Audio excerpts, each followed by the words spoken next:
ನಮಸ್ಕಾರ ಸ್ನೇಹಿತರೆ, ಎಲ್ಲರಿಗೂ ಸ್ಟಡೀಸ್ ಕನ್ನಡ ಯೂಟ್ಯೂಬ್ ಚಾನಲ್ಗೆ ಸ್ವಾಗತ ಸುಸ್ವಾಗತ ಸ್ನೇಹಿತರೆ. ಇವತ್ತಿನ ಒಂದು ಕ್ಲಾಸ್ದಲ್ಲಿ ನಾವು February full month current affairs ಅನ್ನು ಡಿಸ್ಕಷನ್ ಮಾಡ್ತಾ ಹೋಗೋಣ. ಡಿಸ್ಕಷನ್ ಮಾಡೋಕ್ಕಿಂತ ಮುಂಚಿತವಾಗಿ ಯಾರು ನಮ್ಮ ಚಾನಲ್ಗೆ ಹೊಸಬರಾಗಿದ್ದೀರಿ, ಚಾನಲ್ನ ಸಬ್ಸ್ಕ್ರೈಬ್ ಮಾಡಿ, ಶೇರ್ ಮಾಡಿ ಮತ್ತು ಬೆಲ್ ಐಕನ್ ಕ್ಲಿಕ್ ಮಾಡಿ. ಬಿಕಾಸ್ ನಾವು ವಿಡಿಯೋ ಮಾಡಿದಾಗ ನಿಮ್ಗೆ ಬೇಗ ನೋಟಿಫಿಕೇಶನ್ ಬರುತ್ತೆ. ಇನ್ನು ಕ್ಲಾಸ್ ಸ್ಟಾರ್ಟ್ ಮಾಡೋಕ್ಕಿಂತ ಮುಂಚಿತವಾಗಿ ಒಂದು ಅನೌನ್ಸ್ಮೆಂಟ್ ಇದೆ ನೋಡಿ. ಏನು ಅನೌನ್ಸ್ಮೆಂಟ್ ಅಂದ್ರೆ ಮಾರ್ಚ್ ಮಂತ್ ಮ್ಯಾಗ್ಝಿನ್ ರೆಡಿ ಆಗಿರುವಂಥದ್ದು. ಅದರ ಒಂದು ನಿಮಗೆ ಡೆಮೋ ನಾನು ಇಲ್ಲಿ ತೋರಿಸ್ತಾ ಇದ್ದೀನಿ ನೋಡ್ರಿ. ಈ ತರ ಒಂದು ನಮ್ಮ ಮ್ಯಾಗ್ಝಿನ್ ಫ್ರಂಟ್ ಪೇಜ್ ಇರುತ್ತೆ. ಯಾವ ತರ ನಾವು ವಿಡಿಯೋದಲ್ಲಿ ಕ್ವಾಲಿಟಿ ಕಂಟೆಂಟ್ ಅನ್ನು ಕೊಡ್ತೀವಿ, ಅದೇ ತರನಾದ ಕ್ವಾಲಿಟಿ ಕಂಟೆಂಟ್ ಇದರಲ್ಲಿ ಕವರ್ ಮಾಡಿದೀವಿ. ಜೊತೆಯಲ್ಲಿ ಎಕ್ಸ್ಟ್ರಾ ಒಂದು ಇನ್ಫಾರ್ಮೇಶನ್ ಕೂಡ ಇದರಲ್ಲಿ ಕೊಟ್ಟಿದ್ದೀವಿ. ಇದೆಲ್ಲ ಇದನ್ನು ಓದ್ಬಿಟ್ಟು ನೀವು ಪ್ರಾಕ್ಟೀಸ್ ಮಾಡೋಕ್ಕೆ ಸುಮಾರು 150ರಿಂದ 250ವರೆಗೆ MCQs ಕೂಡ ಇದರಲ್ಲಿ ಕವರ್ ಮಾಡಿದೀವಿ. ಹಾಗಾದರೆ ಯಾವ ತರ ಈ ಒಂದು ಮ್ಯಾಗ್ಝಿನ್ ಅನ್ನು ನೀವು ಪಡೆದುಕೊಳ್ಬೇಕಂದ್ರೆ ಇಲ್ಲಿ ನಂಬರ್ ಕೊಟ್ಟಿದೆ ನೋಡಿ. ಈ ಒಂದು ನಂಬರ್ಗೆ ನೀವು ಪೇ ಮಾಡಿದನು ಅಮೌಂಟ್ ಅನ್ನು ಕಳಿಸುವ ಮೂಲಕ ಪಡೆದುಕೊಳ್ಳಬಹುದು. ಆದ್ರೆ ಎಷ್ಟಾಗುತ್ತೆ ನೋಡ್ರಿ ನಿಮಗೆ ಪ್ರೈಸು. 1 ಮಂತ್ ಎಷ್ಟಾಗುತ್ತೆ, 40 ರೂಪಾಯಿ ಆಗುತ್ತೆ. ಆಮೇಲೆ 2023 ಜನವರಿ ಹಿಡ್ಕೊಂಡು 2024 ಮಾರ್ಚ್ ಮಂತ್ ನಿಮ್ಗೆ ಎಷ್ಟಾಗುತ್ತೆ, ಅದು 600 ರೂಪಾಯಿ ಆಗುತ್ತೆ. ಆಮೇಲೆ 2022 ಜನವರಿ ಹಿಡ್ಕೊಂಡು ಮಾರ್ಚ್ 2024 ವರೆಗೆ ನಿಮಗೆ 1100 ರೂಪಾಯಿ ಆಗುತ್ತೆ. ಅದು ಡಿಸ್ಕೌಂಟ್ ಸೇರ್ಬಿಟ್ಟು ನಿಮಗೆ 1000 ರೂಪಾಯಿ ಸಿಗುತ್ತೆ. ಈ ಒಂದು ನಂಬರ್ಗೆ ನೀವು ಪೇ ಮಾಡಿದ ಸ್ಕ್ರೀನ್ ಶಾಟ್ ಅನ್ನು ಕಳಿಸುವ ಮೂಲಕ ನಮ್ಮ PDF ಫಾರ್ಮೆಟ್ ಇರುವಂತಹ ಮ್ಯಾಗಝಿನ್ಗಳನ್ನು ನೀವು ಪಡೆದುಕೊಳ್ಳಬಹುದು. ನೋಡಿ, ಮೊದಲನೇ ಪ್ರಶ್ನೆ ಯಾವ ತರ ಕೇಳಿದರೆ, ಇತ್ತೀಚೆಗೆ ನಿರ್ಮಲಾ ಸೀತಾರಾಮನ್ ಅವರು ಮಂಡನೆ ಮಾಡಿದ ಮಧ್ಯಂತರ ಬಜೆಟ್ನ ಗಾತ್ರವೆಷ್ಟು ಅಂತ ಪ್ರಶ್ನೆ ಕೇಳಿದ್ದಾರೆ. ಇದಕ್ಕೆ ಸರಿಯಾದ ಉತ್ತರ ಮೂರನೇ ಆಪ್ಷನ್ 47.66 ಲಕ್ಷ ಕೋಟಿ. ನೋಡಿ, ಇದ್ರ ಬಗ್ಗೆ ನಾವು ಮಾತಾಡ್ತಾ ಬಂದ್ರ ಭಾರತವನ್ನು 2047ರ ಹೊತ್ತಿಗೆ ಜಗತ್ತಿನ ಅತ್ಯಂತ ಶ್ರೀಮಂತ ಹಾಗೂ ವಿಕಸಿತ ದೇಶವಾಗಿಸುವ ಸಂಕಲ್ಪವನ್ನು ಹೊತ್ತಿರುವ 2024-25ನೇ ಸಾಲಿನ ಮಧ್ಯಂತರ ಬಜೆಟ್ ಅನ್ನು ಕೇಂದ್ರ ಹಣಕಾಸು ಸಚಿವೆ ಆಗಿರುವಂತ ನಿರ್ಮಲಾ ಸೀತಾರಾಮನ್ ಅವರು ಮಂಡಿಸಿರುವಂಥದ್ದು. ವಿತ್ತೀಯ ಕೊರತೆಯನ್ನು 5.1ಕ್ಕೆ ಇಳಿಸುವಂತಹ ಒಂದು ಗುರಿಯನ್ನು ಇದರಲ್ಲಿ ಹಾಕಿಕೊಳ್ಳಲಾಗಿರುವಂಥದ್ದು. ಇನ್ನು ಪ್ರಸ್ತುತ ವಿತ್ತೀಯ ಕೊರತೆ ಎಷ್ಟಿದೆ ಅಂದ್ರೆ ದೇಶದಲ್ಲಿ 5.9 ಇರುವಂಥದ್ದು. ಈ ಒಂದು 5.9% ಇದನ್ನು 5.1ಕ್ಕೆ ಇಳಿಸಬೇಕಂತ ಗುರಿ ಹಾಕಿಕೊಳ್ಳಲಾಗಿರುವಂಥದ್ದು. ಇನ್ನು ಬಜೆಟ್ ಗಾತ್ರ ಎಷ್ಟಿದೆ ಅಂದ್ರೆ 47.66 ಲಕ್ಷ ಕೋಟಿ ಅಂತ ಹೇಳ್ತೀವಿ. ಇನ್ನು ಇಲ್ಲಿ ನೋಡಿ ನಿಮಗೆ ಜಮೆ ಅಂದ್ರೆ ಯಾವ ಕಡೆಯಿಂದ ಅಮೌಂಟ್ ನಮ್ಗೆ ಇಲ್ಲಿ ಕೇಂದ್ರ ಸರ್ಕಾರಕ್ಕೆ ಬರ್ತಾ ಇದೆ ಇಲ್ಲಿ ಕೊಟ್ಟಿದೆ ನೋಡ್ರಿ. ಇದೇನಪ್ಪ ಅಂದ್ರೆ ಒಂದು ಬಜೆಟ್ ನಲ್ಲಿ ಯಾವ್ದಪ್ಪ ಅಂದ್ರೆ ಇಲ್ಲಿ 28 ಏನಿದೆ ನೋಡ್ರಿ, 28 ಇದು ಸಾಲೇತರ ಬಂಡವಾಳ. ಇವೆಲ್ಲವನ್ನು ಕೊಟ್ಟಿದ್ದು ಪೈಸಾಗಳಲ್ಲಿ. ಸಾಲೇತರ ಬಂಡವಾಳ ಎಷ್ಟಿದೆ, 28 ಇದೆ. ಆಮೇಲೆ ಕಾರ್ಪೊರೇಷನ್ ತೆರಿಗೆಯಿಂದ ಎಷ್ಟು ಬರ್ತದೆ ಕೇಂದ್ರ ಸರ್ಕಾರಕ್ಕೆ 17ರಷ್ಟು. ಇನ್ನು ಆದಾಯ ತೆರಿಗೆ 19. ಇನ್ನು ತದನಂತರದಲ್ಲಿ ಯಾವ್ದಪ್ಪ ಅಂದ್ರೆ 4% ಇಲ್ಲಿ ಕಸ್ಟಮ್ ಸುಂಕ ಬರ್ತಾ ಇರುವಂತದ್ದು. ಇನ್ನು 5 ಎಷ್ಟಪ್ಪ ಅಂದ್ರೆ ಕೇಂದ್ರ ಎಕ್ಸೈಸ್ ಡ್ಯೂಟಿ ಅಂತ ಹೇಳ್ತೀವಿ. ಆಮೇಲೆ ಏನು 18ರಷ್ಟು GST. ತದನಂತರದಲ್ಲಿ 7ರಷ್ಟು ತೆರಿಗೆಯೇತರ ಆದಾಯ. ಇವೆಲ್ಲವೂ ಕೂಡ ಕೇಂದ್ರ ಸರ್ಕಾರಕ್ಕೆ ಬರ್ತಾ ಇರುವಂತ ಆದಾಯ. ಇನ್ನು ಕೇಂದ್ರ ಸರ್ಕಾರ ಯಾವ್ಯಾವ ವಲಯದಲ್ಲಿ ಎಷ್ಟು ಖರ್ಚು ಮಾಡ್ತಾ ಇದೆ ನೋಡ್ರಿ. ಮೊದಲನೇ 16 ಇದು ಕೇಂದ್ರೀಯ ವಲಯ ಯೋಜನೆಗಳಿಗೆ ಕೇಂದ್ರ ಸರ್ಕಾರ ಮಾಡ್ತಿರುವಂತ ವೆಚ್ಚ. ಇನ್ನು ಬಡ್ಡಿ ಪಾವತಿ ಎಷ್ಟು ಮಾಡ್ಬೇಕಾಗಿರೋದು 20ರಷ್ಟು. ಇನ್ನು ತದನಂತರದಲ್ಲಿ ರಕ್ಷಣಾ ವಲಯದಕ್ಕೆ ಎಷ್ಟಂದ್ರ 8 ಅಂತ ಹೇಳ್ತೀವಿ. ಇನ್ನು ಸಹಾಯಧನ ಮಾಡ್ತಾ ಇರುವಂತದ್ದು 6. ತದನಂತರದಲ್ಲಿ 8 ಏನಂದ್ರ ಹಣಕಾಸು ಆಯೋಗ ಮತ್ತು ಇತರ ವರ್ಗಾವಣೆಗಳು 8ರಷ್ಟು ಇರುವಂತದ್ದು. ಇನ್ನು ತದನಂತರದಲ್ಲಿ ತೆರಿಗೆ ಮತ್ತು ಸುಂಕದಲ್ಲಿ ರಾಜ್ಯಗಳ ಪಾಲು 20ರಷ್ಟು. ಇನ್ನು 4 ಪಿಂಚಣಿ. ತದನಂತರದಲ್ಲಿ 9 ಇತರ ವೆಚ್ಚಗಳು. ಇನ್ನು 8 ಪ್ರಾಯೋಜಿತ ಯೋಜನೆಗಳು. ತದನಂತರದಲ್ಲಿ ಯಾವ್ದಪ್ಪ ಅಂದ್ರೆ ಬಜೆಟ್ ನಲ್ಲಿ ಇಲ್ಲಿ ಅಂದ್ರೆ 1ರಷ್ಟು ಬಜೆಟ್ ನಲ್ಲಿ ತೋರಿಸಿಲ್ಲ. ಈ ಒಂದು ಏನು 1ರಷ್ಟು ಇದೆ ನೋಡ್ರಿ, ಅದು ಬಜೆಟ್ ಅಲ್ಲಿ ತೋರಿಸಿಲ್ಲ. ಇಲ್ಲಿ ಕೂಡ 1ರಷ್ಟು ಬಜೆಟ್ ಅಲ್ಲಿ ಮಾಹಿತಿಯನ್ನು ಕೊಟ್ಟಿಲ್ಲ. ಇನ್ನು ನೆಕ್ಸ್ಟ್ ಪ್ರಶ್ನೆ ಯಾವ ತರ ಕೇಳಿದ್ರೆ ನೋಡ್ರಿ, ಕರ್ನಾಟಕದ ಯಾವ ತಾಣಗಳು ರಾಮ್ಸರ ಪಟ್ಟಿಗೆ ಸೇರ್ಪಡೆಯಾಗಿವೆ ಅಂತ ಪ್ರಶ್ನೆ ಕೇಳಿದ್ದಾರೆ. ಇದಕ್ಕೆ ಸರಿಯಾದ ಉತ್ತರ 4ನೇ ಆಪ್ಷನ್ ಮೇಲಿನ ಎಲ್ಲವೂ. ಈ ಒಂದು ಪ್ರಶ್ನೆ ಬಹಳ ಇಂಪಾರ್ಟೆಂಟ್ ಆಗುತ್ತೆ ನೋಡ್ರಿ. ಫೆಬ್ರವರಿ 1, 2024ರಂದು ಕೇಂದ್ರ ಸಚಿವ ಭೂಪೇಂದ್ರ ಯಾದವ್ ಅವರು ಪರಿಸರ, ಅರಣ್ಯ ಮತ್ತು ಹವಾಮಾನ ಬದಲಾವಣೆ ಸಚಿವಾಲಯ ಅಂದ್ರೆ ಪರಿಸರ ಸಚಿವಾಲಯದ ಒಂದು ಕೇಂದ್ರ ಸಚಿವರಾಗಿರುವಂತ ಭೂಪೇಂದ್ರ ಯಾದವ್ ಅವರು ಭಾರತದಿಂದ 5 ಜೌಗು ಪ್ರದೇಶಗಳನ್ನು, ಅದರಲ್ಲಿ ಕರ್ನಾಟಕದಿಂದ 3, ತಮಿಳುನಾಡಿನಿಂದ 2 ರಾಮ್ಸರ ಸೈಟ್ಗಳಾಗಿ ಗೊತ್ತುಪಡಿಸಲಾಗಿದೆ ಎಂದು ಘೋಷಣೆ ಮಾಡಿರುವಂಥದ್ದು. ವೆರಿ ಇಂಪಾರ್ಟೆಂಟ್ ಆಗುತ್ತೆ ನೋಡ್ರಿ. ಭಾರತದಿಂದ ಈ ವರ್ಷ 5 ರಾಮ್ಸರ ತಾಣಗಳ ಪಟ್ಟಿಗೆ ಈ ಒಂದು ಪ್ರದೇಶಗಳನ್ನು ಸೇರ್ಪಡೆ ಮಾಡಲಾಗಿರುವಂಥದ್ದು. ಅದರಲ್ಲಿ ಕರ್ನಾಟಕದಿಂದ 3, ತಮಿಳುನಾಡಿನಿಂದ 2. ಇವುಗಳ ಸೇರ್ಪಡೆಯೊಂದಿಗೆ ಭಾರತದ ಒಟ್ಟು ರಾಮ್ಸರ್ ತಾಣಗಳ ಪಟ್ಟಿ ಎಷ್ಟಾಗಿದೆ ಅಂದ್ರೆ 75ರಿಂದ 80ಕ್ಕೆ ಏರಿಕೆ ಆಗಿರುವಂಥದ್ದು. ಇದನ್ನು ಕೂಡ ವೆರಿ ಇಂಪಾರ್ಟೆಂಟ್ ಆಗುತ್ತೆ. ಪ್ರಸ್ತುತ ರಾಮ್ಸರ ತಾಣಗಳ ಪಟ್ಟಿಯಲ್ಲಿ ಭಾರತದಿಂದ ಎಷ್ಟು ಒಂದು ಸೈಟ್ಗಳ ಸೇರ್ಪಡೆ ಅಂದ್ರೆ 80 ಅಂತ ಹೇಳ್ತೀವಿ. ಇನ್ನು ಕರ್ನಾಟಕದ ಯಾವ್ಯಾವ ಒಂದು ಪ್ರದೇಶಗಳ ಜೌಗು ಪ್ರದೇಶಗಳನ್ನು ಈ ಒಂದು ತಾಣಕ್ಕೆ ಸೇರ್ಪಡೆ ಮಾಡಲಾಗಿದೆ ಅಂದ್ರೆ ಮೊದಲನೇದು ನೋಡ್ರಿ ಮಾಗಡಿ ಕೆರೆ ಕನ್ಸರ್ವೇಷನ್ ರಿಸರ್ವ್, ಎರಡನೇದು ಅಂಕಸಮುದ್ರ ಬರ್ಡ್ ಕನ್ಸರ್ವೇಷನ್ ರಿಸರ್ವ್, ಮೂರನೇದು ಅಘ್ನಾಶಿನಿ ಎಸ್ತುರಿ. ಇವು ಇಂಪಾರ್ಟೆಂಟ್ ಆಗುತ್ತೆ. ಇನ್ನು ತಮಿಳುನಾಡಿನಿಂದ ಎರಡು ಸೇರಿಸ್ತೀವಿ ಅಂತ ನಾವು ಈಗಾಗಲೇ ಡಿಸ್ಕಷನ್ ಮಾಡಿದ್ದೀವಿ. ಎರಡು ಯಾವಂದ್ರ ಕರ್ವೆಟ್ಟಿ ಬರ್ಡ್ ಸ್ಯಾಂಕ್ಚುರಿ ಅನ್ನೋದು, ಎರಡನೇದು ಯಾವ್ದಪ್ಪ ಅಂದ್ರೆ ಲಾಂಗ್ ವುಡ್ ಶೋಲಾ ಅನ್ನೋದು. ಇವು ಎರಡು ಕೂಡ ಈ ಒಂದು ರಾಮ್ಸರ ತಾಣಗಳ ಪಟ್ಟಿಯಲ್ಲಿ ಸೇರ್ಪಡೆ ಮಾಡಲಾಗಿರುವಂಥದ್ದು. ಇನ್ನ ನೋಡ್ರಿ ನೆಕ್ಸ್ಟ್ ಕ್ವಶನ್ ಯಾವ ತರ ಕೇಳಿದರೆ, ಇತ್ತೀಚೆಗೆ ಸುದ್ದಿಯಲ್ಲಿದ್ದ ಈ ಶ್ರಮ ಪೋರ್ಟಲ್ ಯಾರಿಗೆ ಸಂಬಂಧಿಸಿದೆ ಅಂತ ಪ್ರಶ್ನೆ ಕೇಳಿದ್ದಾರೆ. ಇದಕ್ಕೆ ಸರಿಯಾದ ಉತ್ತರ ಎರಡನೇ ಆಪ್ಷನ್, ಅಸಂಘಟಿತ ಕಾರ್ಮಿಕರಿಗೆ ಈ ಒಂದು ಪೋರ್ಟಲ್ ಸಂಬಂಧಪಟ್ಟಿರುವಂಥದ್ದು. ಇನ್ನು ಇತ್ತೀಚೆಗೆ ಸುದ್ದಿಯಲ್ಲಿದ್ದ ಸಂಜಯ್ ವರ್ಮಾ ಅವರನ್ನು ಯಾವ ಭಾರತೀಯ ಸಂಸ್ಥೆಯ ಸದಸ್ಯರಾಗಿ ನೇಮಕ ಮಾಡಲಾಗಿದೆ ಅಂತ ಪ್ರಶ್ನೆ ಕೇಳಿದ್ದಾರೆ. ಇದಕ್ಕೆ ಸರಿಯಾದ ಉತ್ತರ ಯಾವ್ದಪ್ಪ ಅಂದ್ರೆ ನಾಲ್ಕನೇ ಆಪ್ಷನ್ UPSC ಇದಕ್ಕೆ ಸರಿಯಾದ ಉತ್ತರ. ಮಾಜಿ ರಾಜತಾಂತ್ರಿಕ ಅಧಿಕಾರಿ ಸಂಜಯ್ ವರ್ಮಾ ಅವರನ್ನು ಕೇಂದ್ರ ಲೋಕಸೇವಾ ಆಯೋಗದ ಸದಸ್ಯರಾಗಿ ನೇಮಕ ಮಾಡಲಾಗಿರುವಂಥದ್ದು. ಇತ್ತೀಚೆಗೆ UPSC ಅಧ್ಯಕ್ಷರಾಗಿ ಮನೋಜ್ ಸೋನಿ ಸಮ್ಮುಖದಲ್ಲಿ ಕಚೇರಿಯ ಮತ್ತು ಗೌಪ್ಯತಾ ಪ್ರಮಾಣ ವಚನ ಸ್ವೀಕರಿಸಿರುವಂಥದ್ದು. ಇವರು ಯಾವ ಒಂದು ಆಯೋಗಕ್ಕೆ ನೇಮಕಗೊಂಡಿದ್ದಾರೆ ಅಂದ್ರೆ ಯಾವ್ದಪ್ಪ ಅಂದ್ರೆ ಕೇಂದ್ರ ಲೋಕಸೇವಾ ಆಯೋಗದ ಸದಸ್ಯರಾಗಿ ನೇಮಕಗೊಂಡಿರುವಂಥದ್ದು. ಇನ್ನು ಕೇಂದ್ರ ಲೋಕಸೇವಾ ಆಯೋಗದ ಅಧ್ಯಕ್ಷರ ಮತ್ತು ಸದಸ್ಯರ ಒಂದು ಬಗ್ಗೆ ನಾವು ಮಾತಾಡ್ತಾ ಬಂದ್ ನೋಡ್ರಿ. ಇವರಿಗೆ ಯಾರು ನೇಮಕ ಮಾಡ್ತಾರ? ಭಾರತದ ರಾಷ್ಟ್ರಪತಿಯವರು ನೇಮಕ ಮಾಡ್ತಾರ. ಏನ ರಾಜೀನಾಮೆ ಪತ್ರವನ್ನು ಇವರು ಯಾರಿಗೆ ಸಲ್ಲಿಸ್ತಾರ ಅಂದ್ರೆ ಭಾರತದ ರಾಷ್ಟ್ರಪತಿಯವರಿಗೆ ಸಲ್ಲಿಸ್ತಾರ. ಇನ್ನು ಇವರ ಅಧಿಕಾರಾವಧಿ ಅಂದ್ರ 6 ವರ್ಷ ಅಥವಾ 65 ವರ್ಷ ವಯಸ್ಸು ಅಂತ ಹೇಳ್ತೀವಿ. ಇವರ ಒಂದು ಅಧಿಕಾರಾವಧಿ ಅಂದ್ರೆ 6 ವರ್ಷ ಅಥವಾ 65 ವರ್ಷ. ಇನ್ನು ಇವರಿಗೆ ಯಾರು ತೆಗೆದುಹಾಕ್ತಾರ? ಭಾರತದ ರಾಷ್ಟ್ರಪತಿಯವರು ತೆಗೆದುಹಾಕ್ತಾರ. ಇವರಿಗೆ ಆಯ್ಕೆ ಮಾಡೋದು ಕೂಡ ಭಾರತದ ರಾಷ್ಟ್ರಪತಿಯವರು. ಇವರು ರಾಜೀನಾಮೆ ಪತ್ರ ಸಲ್ಲಿಸೋದು ರಾಷ್ಟ್ರಪತಿಯವರಿಗೆ. ಇಲ್ಲದೆ ತೆಗೆದು ಹಾಕುವಂತ ಅಧಿಕಾರ ಕೂಡ ಭಾರತ ರಾಷ್ಟ್ರಪತಿಯವರು ಹೊಂದಿರುವಂತದ್ದು. ರಾಜ್ಯ ಮತ್ತು ಕೇಂದ್ರಗಳ ಮಧ್ಯೆ ತೆರಿಗೆ ಹಂಚುವ ಜವಾಬ್ದಾರಿ ಯಾವ ಸಂಸ್ಥೆಯದಾಗಿದೆ ಅಂತ ಪ್ರಶ್ನೆ ಕೇಳಿದ್ದಾರೆ. ಇದಕ್ಕೆ ಸರಿಯಾದ ಉತ್ತರ ನಾಲ್ಕನೇ ಆಪ್ಷನ್ ಕೇಂದ್ರ ಹಣಕಾಸು ಆಯೋಗ. ಅಧ್ಯಕ್ಷ ದ್ರೌಪದಿ ಮುರ್ಮು ಅವರು 16ನೇ ಹಣಕಾಸು ಆಯೋಗಕ್ಕೆ 4 ಸದಸ್ಯರನ್ನು ನೇಮಕ ಮಾಡಿರುವಂಥದ್ದು. ನೋಡ್ರಿ ಈಗಾಗಲೇ 16ನೇ ಹಣಕಾಸು ಆಯೋಗದ ಅಧ್ಯಕ್ಷರಾಗಿ ಯಾರಪ್ಪ ಅಂದ್ರೆ ಅರವಿಂದ್ ಪನಗರ್ ಅವರು ನೇಮಕಗೊಂಡಿರುವಂಥದ್ದು. ಅದಲ್ಲದೆ 4 ಸದಸ್ಯರನ್ನು ಕೂಡ ಈ ಒಂದು ಆಯೋಗಕ್ಕೆ ನೇಮಕ ಮಾಡಲಾಗಿರುವಂಥದ್ದು. 16ನೇ ಹಣಕಾಸು ಆಯೋಗವು 2026ರಿಂದ 2027ರಿಂದ 2030-32ರವರೆಗೆ ಏನಪ್ಪಾ ಅಂದ್ರೆ ಕಾರ್ಯವನ್ನು ನಿರ್ವಹಿಸಲಿರುವಂಥದ್ದು. 3 ಪೂರ್ಣ ಸಮಯ ಸದಸ್ಯರು ಹಾಗೂ 1 ಅರೆಕಾಲಿಕ ಸದಸ್ಯರನ್ನು ನೇಮಕ ಮಾಡಿರುವಂಥದ್ದು. 4 ಸದಸ್ಯರಲ್ಲಿ 3 ಪೂರ್ಣ ಸಮಯದ ಸದಸ್ಯರು, ಇನ್ನು ಒಬ್ಬರು ಯಾರಪ್ಪ ಅಂದ್ರೆ ಅರೆಕಾಲಿಕ ಸದಸ್ಯರಾಗಿ ನೇಮಕಗೊಂಡಿರುವಂಥದ್ದು. 4 ಸದಸ್ಯರು ಯಾರಂದ್ರ ಅಜಯಣ ರಾಯಣ ಝಾ ಅಂತ ಹೇಳ್ತೀವಿ. ಇನ್ನು ಆನಿ ಜಾರ್ಜ್ ಮ್ಯಾಥ್ಯೂ ಅನ್ನೋರು, ನಿರಂಜನ್ ಅನ್ನೋರು ಮೂರನೇದವರು.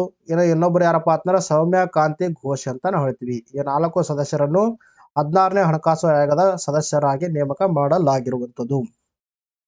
ಇತ್ತೀಚೆಗೆ ಬಿಹಾರದ 9ನೇ CM ಆಗಿ ಪ್ರಮಾಣ ವಚನ ಬೋಧಿಸುವವರು ಯಾರು ಅಂತ ಪ್ರಶ್ನೆ ಕೇಳಿದ್ದಾರೆ. ಇದಕ್ಕೆ ಸರಿಯಾದ ಉತ್ತರ ನಿತೀಶ್ ಕುಮಾರ್. ವಿಶ್ವ ತೇವಭೂಮಿ ದಿನವನ್ನು ಯಾವಾಗ ಆಚರಿಸಲಾಗುತ್ತದೆ ಅಂತ ಪ್ರಶ್ನೆ ಕೇಳಿದ್ದಾರೆ. ಇದಕ್ಕೆ ಸರಿಯಾದ ಉತ್ತರ ಫೆಬ್ರವರಿ 2ರಂದು ಆಚರಣೆ ಮಾಡಲಾಗುತ್ತೆ. ಪ್ರತಿ ವರ್ಷ ಫೆಬ್ರವರಿ 2ರಂದು ವಿಶ್ವ ತೇವಭೂಮಿ ದಿನವನ್ನು ಆಚರಣೆ ಮಾಡಲಾಗುತ್ತೆ. 2024ರ ಧ್ಯೇಯವಾಕ್ಯ ಏನಾಗಿತ್ತು ಅಂದ್ರೆ wetlands and human well beings ಅಂತ ನಾವು ಹೇಳ್ತೀವಿ. ಇನ್ನು ಮಾಂಟ್ರಾಕ್ಸ್ ದಾಖಲೆ ಅಥವಾ ಮಾಂಟ್ರಾಕ್ಸ್ ರೆಕಾರ್ಡ್ ಬಗ್ಗೆ ನಾವು ಮಾತಾಡ್ತಾ ಬಂದ ನೋಡ್ರಿ. ರಾಮ್ಸರ ಕನ್ವೆನ್ಷನ್ ಅಡಿಯಲ್ಲಿ ಮಾಂಟ್ರಾಕ್ಸ್ ರೆಕಾರ್ಡ್ ಎಂಬುದು ಅಂತಾರಾಷ್ಟ್ರೀಯ ಪ್ರಾಮುಖ್ಯತೆಯ ತೇವಭೂಮಿಗಳ ಪಟ್ಟಿಯಲ್ಲಿರುವಂತಹ ಒಂದು ಆರ್ಧ ಭೂಮಿಯ ತಾಣಗಳ ನೋಂದಣಿಗೆ ನಾವು ಎಂದು ಕರಿತೀವಿ ಮಾಂಟ್ರಾಕ್ಸ್ ರೆಕಾರ್ಡ್ ಎಂದು ಕರಿತೀವಿ. ಇನ್ನು ಇದನ್ನು ರಾಮ್ಸರ ತಾಣಗಳ ಪಟ್ಟಿಯ ಭಾಗವಾಗಿ ನಿರ್ವಹಿಸಲಾಗ್ತಾ ಇರುವಂಥದ್ದು. ರಾಮ್ಸರ ಕನ್ವೆನ್ಷನ್ ಒಂದು ಪಟ್ಟಿಯ ಭಾಗವಾಗಿ ಈ ಒಂದು ಮಾಂಟ್ರಾಕ್ಸ್ ರೆಕಾರ್ಡ್ ಅನ್ನು ಮೇಂಟೈನ್ ಮಾಡಲಾಗ್ತಾ ಇರುವಂಥದ್ದು. ಪ್ರಸ್ತುತ ಭಾರತದ 2 ಜೌಗು ಪ್ರದೇಶಗಳು ಮಾಂಟ್ರಾಕ್ಸ್ ದಾಖಲೆಯಲ್ಲಿ ಇರುವಂಥದ್ದು. ಯಾವಂದ್ರೆ ಒಂದು ಕಿಯಲಾದಿಯೋ ರಾಷ್ಟ್ರೀಯ ಉದ್ಯಾನವನ ರಾಜಸ್ಥಾನದಲ್ಲಿ ಕಂಡು ಬರುವಂಥದ್ದು. ಎರಡನೇದು ಯಾವ್ದಂದ್ರೆ ಲೋಕ್ಟಾಕ್ ಸರೋವರ ಮಣಿಪುರದಲ್ಲಿ ಕಂಡು ಬರುವಂಥದ್ದು. ವೆರಿ ಇಂಪಾರ್ಟೆಂಟ್ ಆಗುತ್ತೆ ನೋಡ್ರಿ. ಪ್ರಸ್ತುತ ಈ ಒಂದು ಮಾಂಟ್ರಾಕ್ಸ್ ರೆಕಾರ್ಡ್ ಅಲ್ಲಿ ಭಾರತದ ಎಷ್ಟು ಸೈಟ್ಗಳಿದಾವೆ ಅಂದ್ರೆ ಎರಡು ಒಂದು ಕೇವಲಾದಿ ರಾಷ್ಟ್ರೀಯ ಉದ್ಯಾನವನ, ಇನ್ನೊಂದು ಲೋಕ್ಟಾಕ್ ಸರೋವರ ಅಂತ ಹೇಳ್ತೀವಿ. ಚಿಲ್ಕಾ ಸರೋವರವನ್ನು ದಾಖಲೆಯಲ್ಲಿ ಇರಿಸಲಾಗಿತ್ತು, ಆದರೆ ನಂತರದಲ್ಲಿ ತೆಗೆದು ಹಾಕಲಾಗಿದೆ. ಇನಿಷಿಯಲಿ ಈ ಒಂದು ಚಿಲ್ಕಾ ಸರೋವರ ಕೂಡ ಈ ಒಂದು ದಾಖಲೆಯಲ್ಲಿ ಸೇರಿಸಲಾಗಿರುವಂಥದ್ದು, ಬಟ್ ಪ್ರಸ್ತುತವಾಗಿ ಇದನ್ನು ತೆಗೆದು ಹಾಕಲಾಗಿರುವಂಥದ್ದು. ಪ್ರಸ್ತುತವಾಗಿ ಕೇವಲ 2 ಸೈಟ್ಗಳು ಮಾಂಟ್ಯಾಕ್ಸ್ ರೆಕಾರ್ಡಲ್ಲಿ ಇರುವಂಥದ್ದು. ಇನ್ನು ತಂಥಾಯ್ ಪೆರಿಯಾರ್ ವನ್ಯಜೀವಿ ಅಭಯಾರಣ್ಯವು ಯಾವ ರಾಜ್ಯದಲ್ಲಿ ಕಂಡು ಬರುತ್ತದೆ ಅಂತ ಪ್ರಶ್ನೆ ಕೇಳಿದ್ದಾರೆ. ಇದಕ್ಕೆ ಸರಿಯಾದ ಉತ್ತರ ತಮಿಳುನಾಡು. ತಂಥಾಯ್ ಪೆರಿಯಾರ್ ವನ್ಯಜೀವಿ ಅಭಯಾರಣ್ಯವನ್ನು ತಮಿಳುನಾಡಿನ 18ನೇ ವನ್ಯಜೀವಿ ಅಭಯಾರಣ್ಯವೆಂದು ಘೋಷಣೆ ಮಾಡಲಾಗಿರುವಂಥದ್ದು. ವೆರಿ ಇಂಪಾರ್ಟೆಂಟ್ ಆಗುತ್ತೆ ನೋಡ್ರಿ. ರೀಸೆಂಟ್ ಆಗಿ ಸುದ್ದಿಯಲ್ಲಿರುವಂತಹ ತಂಥಾಯ್ ಪೆರಿಯಾರ್ ವನ್ಯಜೀವಿ ಅಭಯಾರಣ್ಯ ಯಾವ ರಾಜ್ಯದಲ್ಲಿ ಕಂಡು ಬರುತ್ತಂದ್ರೆ ಇದು ತಮಿಳುನಾಡಿನಲ್ಲಿ ಕಂಡು ಬರುತ್ತೆ. ಇದು ತಮಿಳುನಾಡಿನ 18ನೇ ವನ್ಯಜೀವಿ ಅಭಯಾರಣ್ಯ ಎಂದು ಘೋಷಣೆ ಮಾಡಲಾಗಿರುವಂಥದ್ದು. 1972ರ ವನ್ಯಜೀವಿ ಸಂರಕ್ಷಣಾ ಕಾಯ್ದೆ ಅಡಿಯಲ್ಲಿ ರಾಜ್ಯಗಳಿಗೆ ಘೋಷಿಸುವ ಅಧಿಕಾರವನ್ನು ಹೊಂದಿರುವಂಥದ್ದು.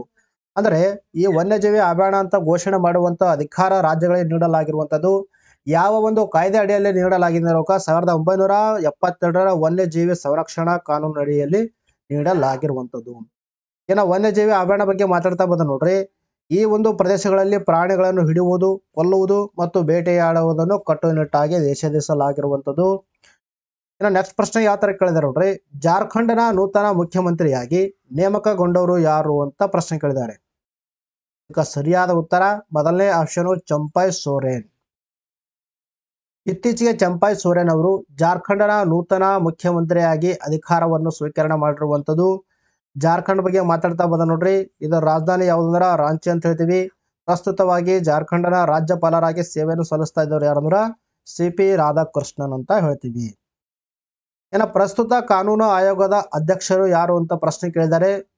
ಇದಕ್ಕೆ ಸರಿಯಾದ ಉತ್ತರ ಎರಡನೇ ಆಪ್ಷನ್ ಋತುರಾಜ್ ಅವಸ್ಥಿ. ಇದ್ರ ಬಗ್ಗೆ ನಾವು ಮಾತಾಡ್ತಾ ಬಂದ ನೋಡ್ರಿ, ಭಾರತದ 22ನೇ ಕಾನೂನು ಆಯೋಗವು ಭಾರತದಲ್ಲಿ ಪ್ರಸ್ತುತವಾಗಿ 22ನೇ ಕಾನೂನು ಆಯೋಗವು ಜಾರಿಯಲ್ಲಿರುವಂಥದ್ದು. ಇದು ಇತ್ತೀಚೆಗೆ ಸಾರ್ವಜನಿಕ ಆಸ್ತಿಗೆ ಹಾನಿಯನ್ನು ತಡೆಗಟ್ಟುವ ಕಾನೂನನ್ನು ಪರಿಶೀಲಿಸುವುದು ಎಂಬ ಶೀರ್ಷಿಕೆಯ ವರದಿಯನ್ನು ಬಿಡುಗಡೆ ಮಾಡಿರುವಂಥದ್ದು. ಸಾರ್ವಜನಿಕ ಆಸ್ತಿಗಳ ನಾಶವು ಕಡಿಮೆಯಾಗದೆ ಮುಂದುವರಿದಿದೆ, ಸಾರ್ವಜನಿಕ ಬೋಕಸಕ್ಕೆ ಭಾರಿ ನಷ್ಟವನ್ನು ಉಂಟು ಮಾಡುತ್ತದೆ ಮತ್ತು ಸಾರ್ವಜನಿಕರಿಗೆ ಅನಾನುಕೂಲವಾಗಲಿದೆ ಅಂತ ಈ ಒಂದು ವರದಿಯಲ್ಲಿ ಮಾಹಿತಿ ನೀಡಲಾಗಿರುವಂಥದ್ದು. ಇದನ್ನು ಗಮನದಲ್ಲಿಟ್ಟುಕೊಂಡು 22ನೇ ಕಾನೂನು ಆಯೋಗ ಸ್ವಯಂ ಪ್ರೇರಿತ ವರದಿಯನ್ನು ಈ ಒಂದು ಸಿದ್ಧಪಡಿಸಿರುವಂಥದ್ದು. ಇನ್ನು ಇದು ದಂಡ ಸಂಹಿತೆ. ನೆಕ್ಸ್ಟ್ ಪ್ರಶ್ನೆ ಯಾವ ತರ ಕೇಳಿದಾರೆ ನೋಡ್ರಿ, ನೆಕ್ಸ್ಟ್ ಪ್ರಶ್ನೆ ನೋಡ್ರಿ ಯಾವ ತರ ಕೇಳಿದ್ದಾರೆ, ಕರ್ನಾಟಕ ಹೈಕೋರ್ಟ್ನ ಮುಖ್ಯ ನ್ಯಾಯಮೂರ್ತಿಯಾಗಿ ನೇಮಕಗೊಂಡವರು ಯಾರು ಅಂತ ಪ್ರಶ್ನೆ ಕೇಳಿದ್ದಾರೆ. ಇದಕ್ಕೆ ಸರಿಯಾದ ಉತ್ತರ ಮೂರನೇ ಆಪ್ಷನ್ PS ದಿನೇಶ್ ಕುಮಾರ್. ಇದಕ್ಕೆ ಸರಿಯಾದ ಉತ್ತರ. ಇದ್ರ ಬಗ್ಗೆ ಡಿಸ್ಕಷನ್ ಮಾಡ್ತಾ ಬಂದ ನೋಡ್ರಿ, ರಾಜ್ಯ ಹೈಕೋರ್ಟ್ ಅಂದರೆ ಕರ್ನಾಟಕ ಹೈಕೋರ್ಟ್ನ ಮುಖ್ಯ ನ್ಯಾಯಮೂರ್ತಿಯಾಗಿ ಪ್ರತಿನಿಧಿ ಶ್ರೀನಿವಾಸಾಚಾರ್ಯ ದಿನೇಶ್ ಕುಮಾರ್ PS ದಿನೇಶ್ ಕುಮಾರ್ ಅಂತ ಹೇಳ್ತೀವಿ ಪ್ರಮಾಣ ವಚನವನ್ನು ಸ್ವೀಕರಿಸಿರುವಂಥದ್ದು. ರಾಜಭವನದ ಗಾಜಿನ ಮನೆಯಲ್ಲಿ ನಡೆದ ಸರಳ ಸಮಾರಂಭದಲ್ಲಿ ರಾಜ್ಯದ ರಾಜ್ಯಪಾಲರಾಗಿರುವಂತಹ ತಾವರ್ ಚಂದ್ ಗೆಹ್ಲೋಟ್ ಅವರು ಮುಖ್ಯ ನ್ಯಾಯಮೂರ್ತಿಗಳಿಗೆ ಗೌಪ್ಯತಾ ಪ್ರಮಾಣ ವಚನ ಬೋಧಿಸಿರುವಂಥದ್ದು. ಇನ್ನು ಈ ಹೈಕೋರ್ಟ್ ನ್ಯಾಯಾಧೀಶರ ನೇಮಕಾತಿ ಬಗ್ಗೆ ಆಗಿರ್ಬೋದು, ಅವುಗಳಿಗೆ ಯಾವ ತರ ಅರ್ಹತೆ ಇದೆ ಅದರ ಬಗ್ಗೆ ನಾವು ಡಿಸ್ಕಷನ್ ಮಾಡ್ತಾ ನೋಡಿ. ಭಾರತದ ರಾಷ್ಟ್ರಪತಿಗಳು ಸುಪ್ರೀಂ ಕೋರ್ಟ್ನ ಮುಖ್ಯ ನ್ಯಾಯಾಧೀಶರೊಡನೆ ಹಾಗೂ ಆಯಾ ರಾಜ್ಯದ ರಾಜ್ಯಪಾಲರೊಡನೆ ಸಮಾಲೋಚಿಸಿ ಹೈಕೋರ್ಟಿನ ಮುಖ್ಯ ನ್ಯಾಯಾಧೀಶರನ್ನು ನೇಮಕ ಮಾಡ್ತಾರ. ಯಾವ ತರ ನೇಮಕ ಮಾಡ್ತಾರ? ಮುಖ್ಯ ನ್ಯಾಯಾಧೀಶರನ್ನು ಹೈಕೋರ್ಟ್ದಲ್ಲಿ ಇದರ ಭಾರತದ ರಾಷ್ಟ್ರಪತಿಗಳವರು ಸುಪ್ರೀಂ ಕೋರ್ಟಿನ ಮುಖ್ಯ ನ್ಯಾಯಾಧೀಶರ ಜೊತೆಗೆ ಪ್ಲಸ್ ಆಯಾ ರಾಜ್ಯದ ರಾಜ್ಯಪಾಲರೊಡನೆ ಸಮಾಲೋಚನೆ ಮಾಡಿಬಿಟ್ಟು ನೇಮಕ ಮಾಡ್ತಾರ. ಹಾಗಾದ್ರೆ ಹೈಕೋರ್ಟಿನ ನ್ಯಾಯಾಧೀಶರಾಗಿ ಅವರು ಆಯ್ಕೆ ಆಗ್ಬೇಕಂದ್ರ ಯಾವ ತರ ಅವರಿಗೆ ಅರ್ಹತೆಗಳು ಹೊಂದಿರ್ಬೇಕಂದ್ರೆ ಅವರು ಮೊದಲನೇದು ಭಾರತದ ಪ್ರಜೆಯಾಗಿರ್ಬೇಕು. ಎರಡನೇದು ಏನಂದ್ರ ಕನಿಷ್ಠ 10 ವರ್ಷಗಳ ಕಾಲ ಭಾರತದ ಭೂ ಪ್ರದೇಶದಲ್ಲಿ ನ್ಯಾಯಾಂಗೀಯ ಅಧಿಕಾರಿಯಾಗಿ ಸೇವೆಯನ್ನು ಸಲ್ಲಿಸಿರಬೇಕು, ಅಥವಾ ಯಾವುದಾದರೂ ಹೈಕೋರ್ಟ್ನಲ್ಲಿ ಅಡ್ವೊಕೇಟ್ ಆಗಿ ಅವರು 10 ವರ್ಷಗಳ ಕಾಲ ಸೇವೆಯನ್ನು ಸಲ್ಲಿಸಿರಬಹುದು. ಈ ಒಂದು 2 ಕ್ರೈಟೇರಿಯಾಗಳಲ್ಲಿ ಯಾರು ಒಂದು ಹೊಂದಿರ್ತಾರ ಮತ್ತು ಭಾರತದ ಪ್ರಜೆ ಆಗಿರ್ತಾರ ಅವರಿಗೆ ಹೈಕೋರ್ಟ್ನ ನ್ಯಾಯಾಧೀಶರಾಗಿ ನೇಮಕ ಮಾಡಲಾಗುತ್ತೆ. ಇನ್ನು ಹೈಕೋರ್ಟ್ನ ಒಂದು ನ್ಯಾಯಾಧೀಶರಾಗಿ ನೇಮಕಗೊಂಡವರಿಗೆ ಪ್ರಮಾಣ ವಚನ ಯಾರು ಬೋಧಿಸ್ತಾರ? ರಾಜ್ಯಪಾಲರು ಪ್ರಮಾಣ ವಚನವನ್ನು ಬೋಧಿಸ್ತಾರ. ಇವರಿಗೆ ಆಯ್ಕೆ ಮಾಡೋದು ರಾಷ್ಟ್ರಪತಿ ಅವರು, ಬಟ್ ಪ್ರಮಾಣ ವಚನ ಬೋಧಿಸೋರು ರಾಜ್ಯಪಾಲರು ಇವರಿಗೆ ಪ್ರಮಾಣ ವಚನ ಬೋಧಿಸ್ತಾರ. ಇನ್ನು ಇವರ ಅಧಿಕಾರಾವಧಿ ಎಷ್ಟು ವರ್ಷ ಇರ್ತಂದ್ರ 62 ವರ್ಷ ಇವರ ಅಧಿಕಾರಾವಧಿ ಇರ್ತದ. ಇವರು ಯಾರಿಗೆ ರಾಜೀನಾಮೆ ನೀಡ್ತಾರ ಅಂದ್ರೆ ರಾಷ್ಟ್ರಪತಿಯವರಿಗೆ ರಾಜೀನಾಮೆ ನೀಡ್ತಾರ. ಇನ್ನು ವಿಶ್ವ ಕ್ಯಾನ್ಸರ್ ದಿನವನ್ನು ಯಾವಾಗ ಆಚರಿಸಲಾಗುತ್ತದೆ ಅಂತ ಪ್ರಶ್ನೆ ಕೇಳಿದ್ದಾರೆ. ಇದಕ್ಕೆ ಸರಿಯಾದ ಉತ್ತರ ಎರಡನೇ ಆಪ್ಷನ್ ಫೆಬ್ರವರಿ 4ರಂದು ಆಚರಣೆ ಮಾಡಲಾಗುತ್ತೆ. ವಿಶ್ವ ಕ್ಯಾನ್ಸರ್ ದಿನವನ್ನು ಪ್ರತಿ ವರ್ಷ ಫೆಬ್ರವರಿ 4ರಂದು ಆಚರಣೆ ಮಾಡಲಾಗುತ್ತೆ. 2024ರ ಥೀಮ್ ಕೊಡ್ಬೇಕಾಗಿತ್ತು ನೋಡ್ರಿ. 2023 ಕೊಟ್ಟಿದ್ದಾರೆ. ಏನಂದ್ರೆ close the cancer gap, everyone deserves access to cancer care ಅಂತ ಹೇಳ್ತೀವಿ. ಅಂದ್ರೆ 2023 ನಾನು ಇಲ್ಲಿ ಡಿಸ್ಕಷನ್ ಮಾಡ್ತಾ ಇರುವಂತದ್ದು. ಇನ್ನು ಇದನ್ನು 2008ರಿಂದ ಆಚರಣೆ ಮಾಡ್ತಾ ಬಂದಿರುವಂತದ್ದು. ಆದ್ರೆ ಕ್ಯಾನ್ಸರ್ ಅಂದ್ರೆ ಏನಂದ್ರೆ ದೇಹದಲ್ಲಿನ ಕೋಶಗಳು ಅನಿಯಂತ್ರಿತವಾಗಿ ಬೆಳವಣಿಗೆಯಾಗಿ ಒಂದು ರೀತಿಯ ಗಡ್ಡೆ ಉಂಟಾಗುತ್ತದೆ. ಇದನ್ನೇ ನಾವು ಅರ್ಬುದ ರೋಗ ಎಂದು ಕರೆಯಲಾಗುತ್ತೆ. ಬಾಡಿದಲ್ಲಿ ಈ ಒಂದು ಜೀವಕೋಶಗಳು ಅನ್ಕಂಟ್ರೋಲ್ ಆಗಿ ಬೆಳವಣಿಗೆಯಾಗಿ ಹೋದ್ರ ಒಂಥರ ಏನಪ್ಪಾ ಅಂತಂದ್ರೆ ಒಂದು ಗಡ್ಡೆ ಉಂಟಾಗುತ್ತೆ. ಅದಕ್ಕೆ ನಾವು ಕ್ಯಾನ್ಸರ್ ರೋಗ ಅಂತ ಹೇಳ್ತೀವಿ. ಇದು ಒಂದು ಅನುವಂಶೀಯ ರೋಗವಲ್ಲ. ಇನ್ನು ಕ್ಯಾನ್ಸರ್ ರೋಗಕ್ಕೆ ಕಾರಣವಾದ ವಸ್ತುವನ್ನು ನಾವು ಕಾರ್ಸಿನೋಜನ್ ಅಂತ ಕರಿತೀವಿ. ಕ್ಯಾನ್ಸರ್ ಒಂದು ಕಾರಣ ಮಾಡುವಂತಹ ವಸ್ತುಗಳಿಗೆ ಕಾರ್ಸಿನೋಜನ್ ಅಂತ ಕರಿತೀವಿ. ಇನ್ನು ಕ್ಯಾನ್ಸರ್ ಕೋಶ ಗುಂಪನ್ನು ನಾವು ಕಾರ್ಸಿನೋಮಾ ಎಂದು ಕರೆಯುತ್ತೇವೆ. ಇನ್ನು ಕ್ಯಾನ್ಸರ್ ಚಿಕಿತ್ಸೆಗೆ ಯಾವ ಒಂದು ಧಾತುವನ್ನು ಬಳಸಲಾಗುತ್ತೆ ನೋಡ್ರಿ, ರೇಡಿಯೋ ಕೋಬಾಲ್ಟ್ 60 ಅನ್ನು ಬಳಸಲಾಗುತ್ತೆ. ರೇಡಿಯೋ ಕೋಬಾಲ್ಟ್ ಬಳಸಲಾಗುತ್ತೆ. ಇನ್ನು ಕ್ಯಾನ್ಸರ್ ಕುರಿತು ಅಧ್ಯಯನ ಮಾಡೋದಕ್ಕೆ ನಾವು ಎಂತ ಕರಿತೇವ್ರಿ, ಅಂಕಾಲಜಿ ಎಂದು ಕರಿತೇವೆ ನೋಡ್ರಿ. ವೆರಿ ಇಂಪಾರ್ಟೆಂಟ್ ಆಗುತ್ತೆ. ಕ್ಯಾನ್ಸರ್ ಕುರಿತು ಅಧ್ಯಯನ ಮಾಡುವುದಕ್ಕೆ ನಾವು ಅಂಕಾಲಜಿ ಎಂದು ಕರೆಯಲಾಗುತ್ತೆ. ಇನ್ನು ಏಷ್ಯನ್ ಕ್ರಿಕೆಟ್ ಕೌನ್ಸಿಲ್ ಅಧ್ಯಕ್ಷರಾಗಿ ನೇಮಕಗೊಂಡವರು ಯಾರು ಅಂತ ಪ್ರಶ್ನೆ ಕೇಳಿದ್ದಾರೆ. ಇದಕ್ಕೆ ಸರಿಯಾದ ಉತ್ತರ ಮೂರನೇ ಆಪ್ಷನ್ ಜಯ ಶಾ. ಭಾರತೀಯ ಕ್ರಿಕೆಟ್ ನಿಯಂತ್ರಣ ಮಂಡಳಿಯ ಕಾರ್ಯದರ್ಶಿಯಾಗಿ ಜಯ ಶಾ ಸತತ 3ನೇ ಅವಧಿಗೆ ಏಷ್ಯನ್ ಕ್ರಿಕೆಟ್ ಕೌನ್ಸಿಲ್ನ ಅಧ್ಯಕ್ಷರಾಗಿ ಮರು ನೇಮಕಗೊಂಡಿರುವಂಥದ್ದು. ಪ್ರಸ್ತುತವಾಗಿ ಬಿಸಿಸಿಐನ ಕಾರ್ಯದರ್ಶಿಯಾಗಿರುವಂತಹ ಜಯ ಶಾ ಅವರು ಸತತ 3ನೇ ಅವಧಿಗೆ ಏಷ್ಯನ್ ಕ್ರಿಕೆಟ್ ಕೌನ್ಸಿಲ್ನಲ್ಲಿ ಅಧ್ಯಕ್ಷರಾಗಿ ನೇಮಕಗೊಂಡಿರುವಂಥದ್ದು. ಇನ್ನು ಏಷ್ಯನ್ ಕ್ರಿಕೆಟ್ ಕೌನ್ಸಿಲ್ ಬಗ್ಗೆ ಮಾತಾಡ್ತಾ ಬಂದ ನೋಡ್ರಿ. ಏಷ್ಯಾದಲ್ಲಿ ಕ್ರಿಕೆಟ್ ಕ್ರೀಡೆಯನ್ನು ಉತ್ತೇಜಿಸಲು ಮತ್ತು ಅಭಿವೃದ್ಧಿಪಡಿಸಲು 1983ರಲ್ಲಿ ಸ್ಥಾಪಿಸಲಾದ ಒಂದು ಕ್ರಿಕೆಟ್ ಸಂಸ್ಥೆಯಾಗಿರುವಂಥದ್ದು. ಅಂತಾರಾಷ್ಟ್ರೀಯ ಕ್ರಿಕೆಟ್ ಕೌನ್ಸಿಲ್ಗೆ ಅಧೀನವಾಗಿರುವ ಕೌನ್ಸಿಲ್ ಏಷ್ಯಾ ಖಂಡದ ಪ್ರಾದೇಶಿಕ ಆಡಳಿತ ಸಂಸ್ಥೆಯಾಗಿರುವಂಥದ್ದು. ಇದರ ಹೆಡ್ ಕ್ವಾರ್ಟರ್ ಎಲ್ಲಿ ಅಂದ್ರೆ ಶ್ರೀಲಂಕಾದ ಕೊಲಂಬೋದಲ್ಲಿ ಕಂಡು ಬರ್ತಾ ಇರುವಂಥದ್ದು. ಇತ್ತೀಚೆಗೆ ಭಾರತೀಯ ಕ್ರೀಡಾ ಪತ್ರಕರ್ತರ ಒಕ್ಕೂಟ ನೀಡುವ ಜೀವಮಾನ ಸಾಧನೆ ಪ್ರಶಸ್ತಿಗೆ ಭಾಜನರಾದವರು ಯಾರು ಅಂತ ಪ್ರಶ್ನೆ ಕೇಳಿದ್ದಾರೆ. ಇದಕ್ಕೆ ಸರಿಯಾದ ಉತ್ತರ ಮೂರನೇ ಆಪ್ಷನ್ ಪಿ.ಟಿ. ಉಷಾ. ಭಾರತೀಯ ಒಲಿಂಪಿಕ್ ಅಸೋಸಿಯೇಷನ್ ಅಧ್ಯಕ್ಷೆಯಾಗಿರುವಂತ ಪಿ.ಟಿ. ಉಷಾ ಅವರಿಗೆ ರೀಸೆಂಟ್ ಆಗಿ ಏನಪ್ಪಾ ಅಂತಂದ್ರ ಪಿ.ಟಿ. ಉಷಾ ಅವರಿಗೆ ಭಾರತೀಯ ಕ್ರೀಡಾ ಪತ್ರಕರ್ತರ ಒಕ್ಕೂಟ ನೀಡುವ ಮತ್ತು ದೆಹಲಿ ಸ್ಪೋರ್ಟ್ಸ್ ಜರ್ನಲಿಸ್ಟ್ ಅಸೋಸಿಯೇಷನ್ ನೀಡುವ ಜೀವಮಾನ ಸಾಧನೆ ಪ್ರಶಸ್ತಿಯನ್ನು ಪ್ರದಾನ ಮಾಡಲಾಗಿರುವಂಥದ್ದು. ಉಷಾ ಅವರ ಕ್ರೀಡಾ ವೃತ್ತಿ ಜೀವನವನ್ನು ಗೌರವಿಸಲು ಈ ಸಂದರ್ಭದಲ್ಲಿ ಪದಕ ಮತ್ತು ಪ್ರಶಸ್ತಿ ಪತ್ರ ಮತ್ತು ಸ್ಮರಣಿಕೆಯನ್ನು ನೀಡಲಾಗಿರುವಂಥದ್ದು. ಟೆನ್ನಿಸ್ ದಂತಕಥೆ ವಿಜಯ್ ಅಮೃತರಾಜ್, ಮಾಜಿ badminton icon Prakash Padukone, legendary ಕ್ರಿಕೆಟಿಗ ಸುನಿಲ್ ಗವಾಸ್ಕರ್ ನಂತರದಲ್ಲಿ ಮಾಜಿ ಓಟಗಾರ ಆಗಿರುವಂಥ ಮಿಲ್ಕಾ ಸಿಂಗ್ ನಂತರ ಜೀವಮಾನ ಸಾಧನೆ ಪ್ರಶಸ್ತಿಗೆ ಭಾಜನರಾದ 5ನೇ ವ್ಯಕ್ತಿ ಎಂಬ ಹೆಗ್ಗಳಿಕೆ ಪಿ.ಟಿ. ಉಷಾ ಅವರು ಪಾತ್ರರಾಗಿರುವಂಥದ್ದು. ಅಂದ್ರೆ ಈವರೆಗೆ ಈ ಜೀವಮಾನ ಸಾಧನೆ ಪ್ರಶಸ್ತಿಗೆ 5 ಮಂದಿಯನ್ನು ಇಲ್ಲಿ ಸೆಲೆಕ್ಟ್ ಮಾಡಲಾಗಿರುವಂಥದ್ದು. 5ನೇದವರು ಯಾರಂದ್ರ ಪಿ.ಟಿ. ಉಷಾ ಅಂತ ನಾವು ಹೇಳ್ತೀವಿ. 1977 ಮತ್ತು 2000 ನಡುವೆ ಪಿ.ಟಿ. ಉಷಾ ಅವರು ಭಾರತಕ್ಕಾಗಿ 103 ಅಂತಾರಾಷ್ಟ್ರೀಯ ಪದಕಗಳನ್ನು ಗೆದ್ದುಕೊಂಡಿರುವಂಥದ್ದು. ಅದಲ್ಲದೆ ಅವರು ಏಷ್ಯನ್ ಕ್ರೀಡಾಕೂಟದಲ್ಲಿ 4 ಚಿನ್ನದ ಪದಕ ಮತ್ತು 7 ಬೆಳ್ಳಿ ಪದಕಗಳನ್ನು ಗೆದ್ದುಕೊಂಡಿರುವಂಥದ್ದು.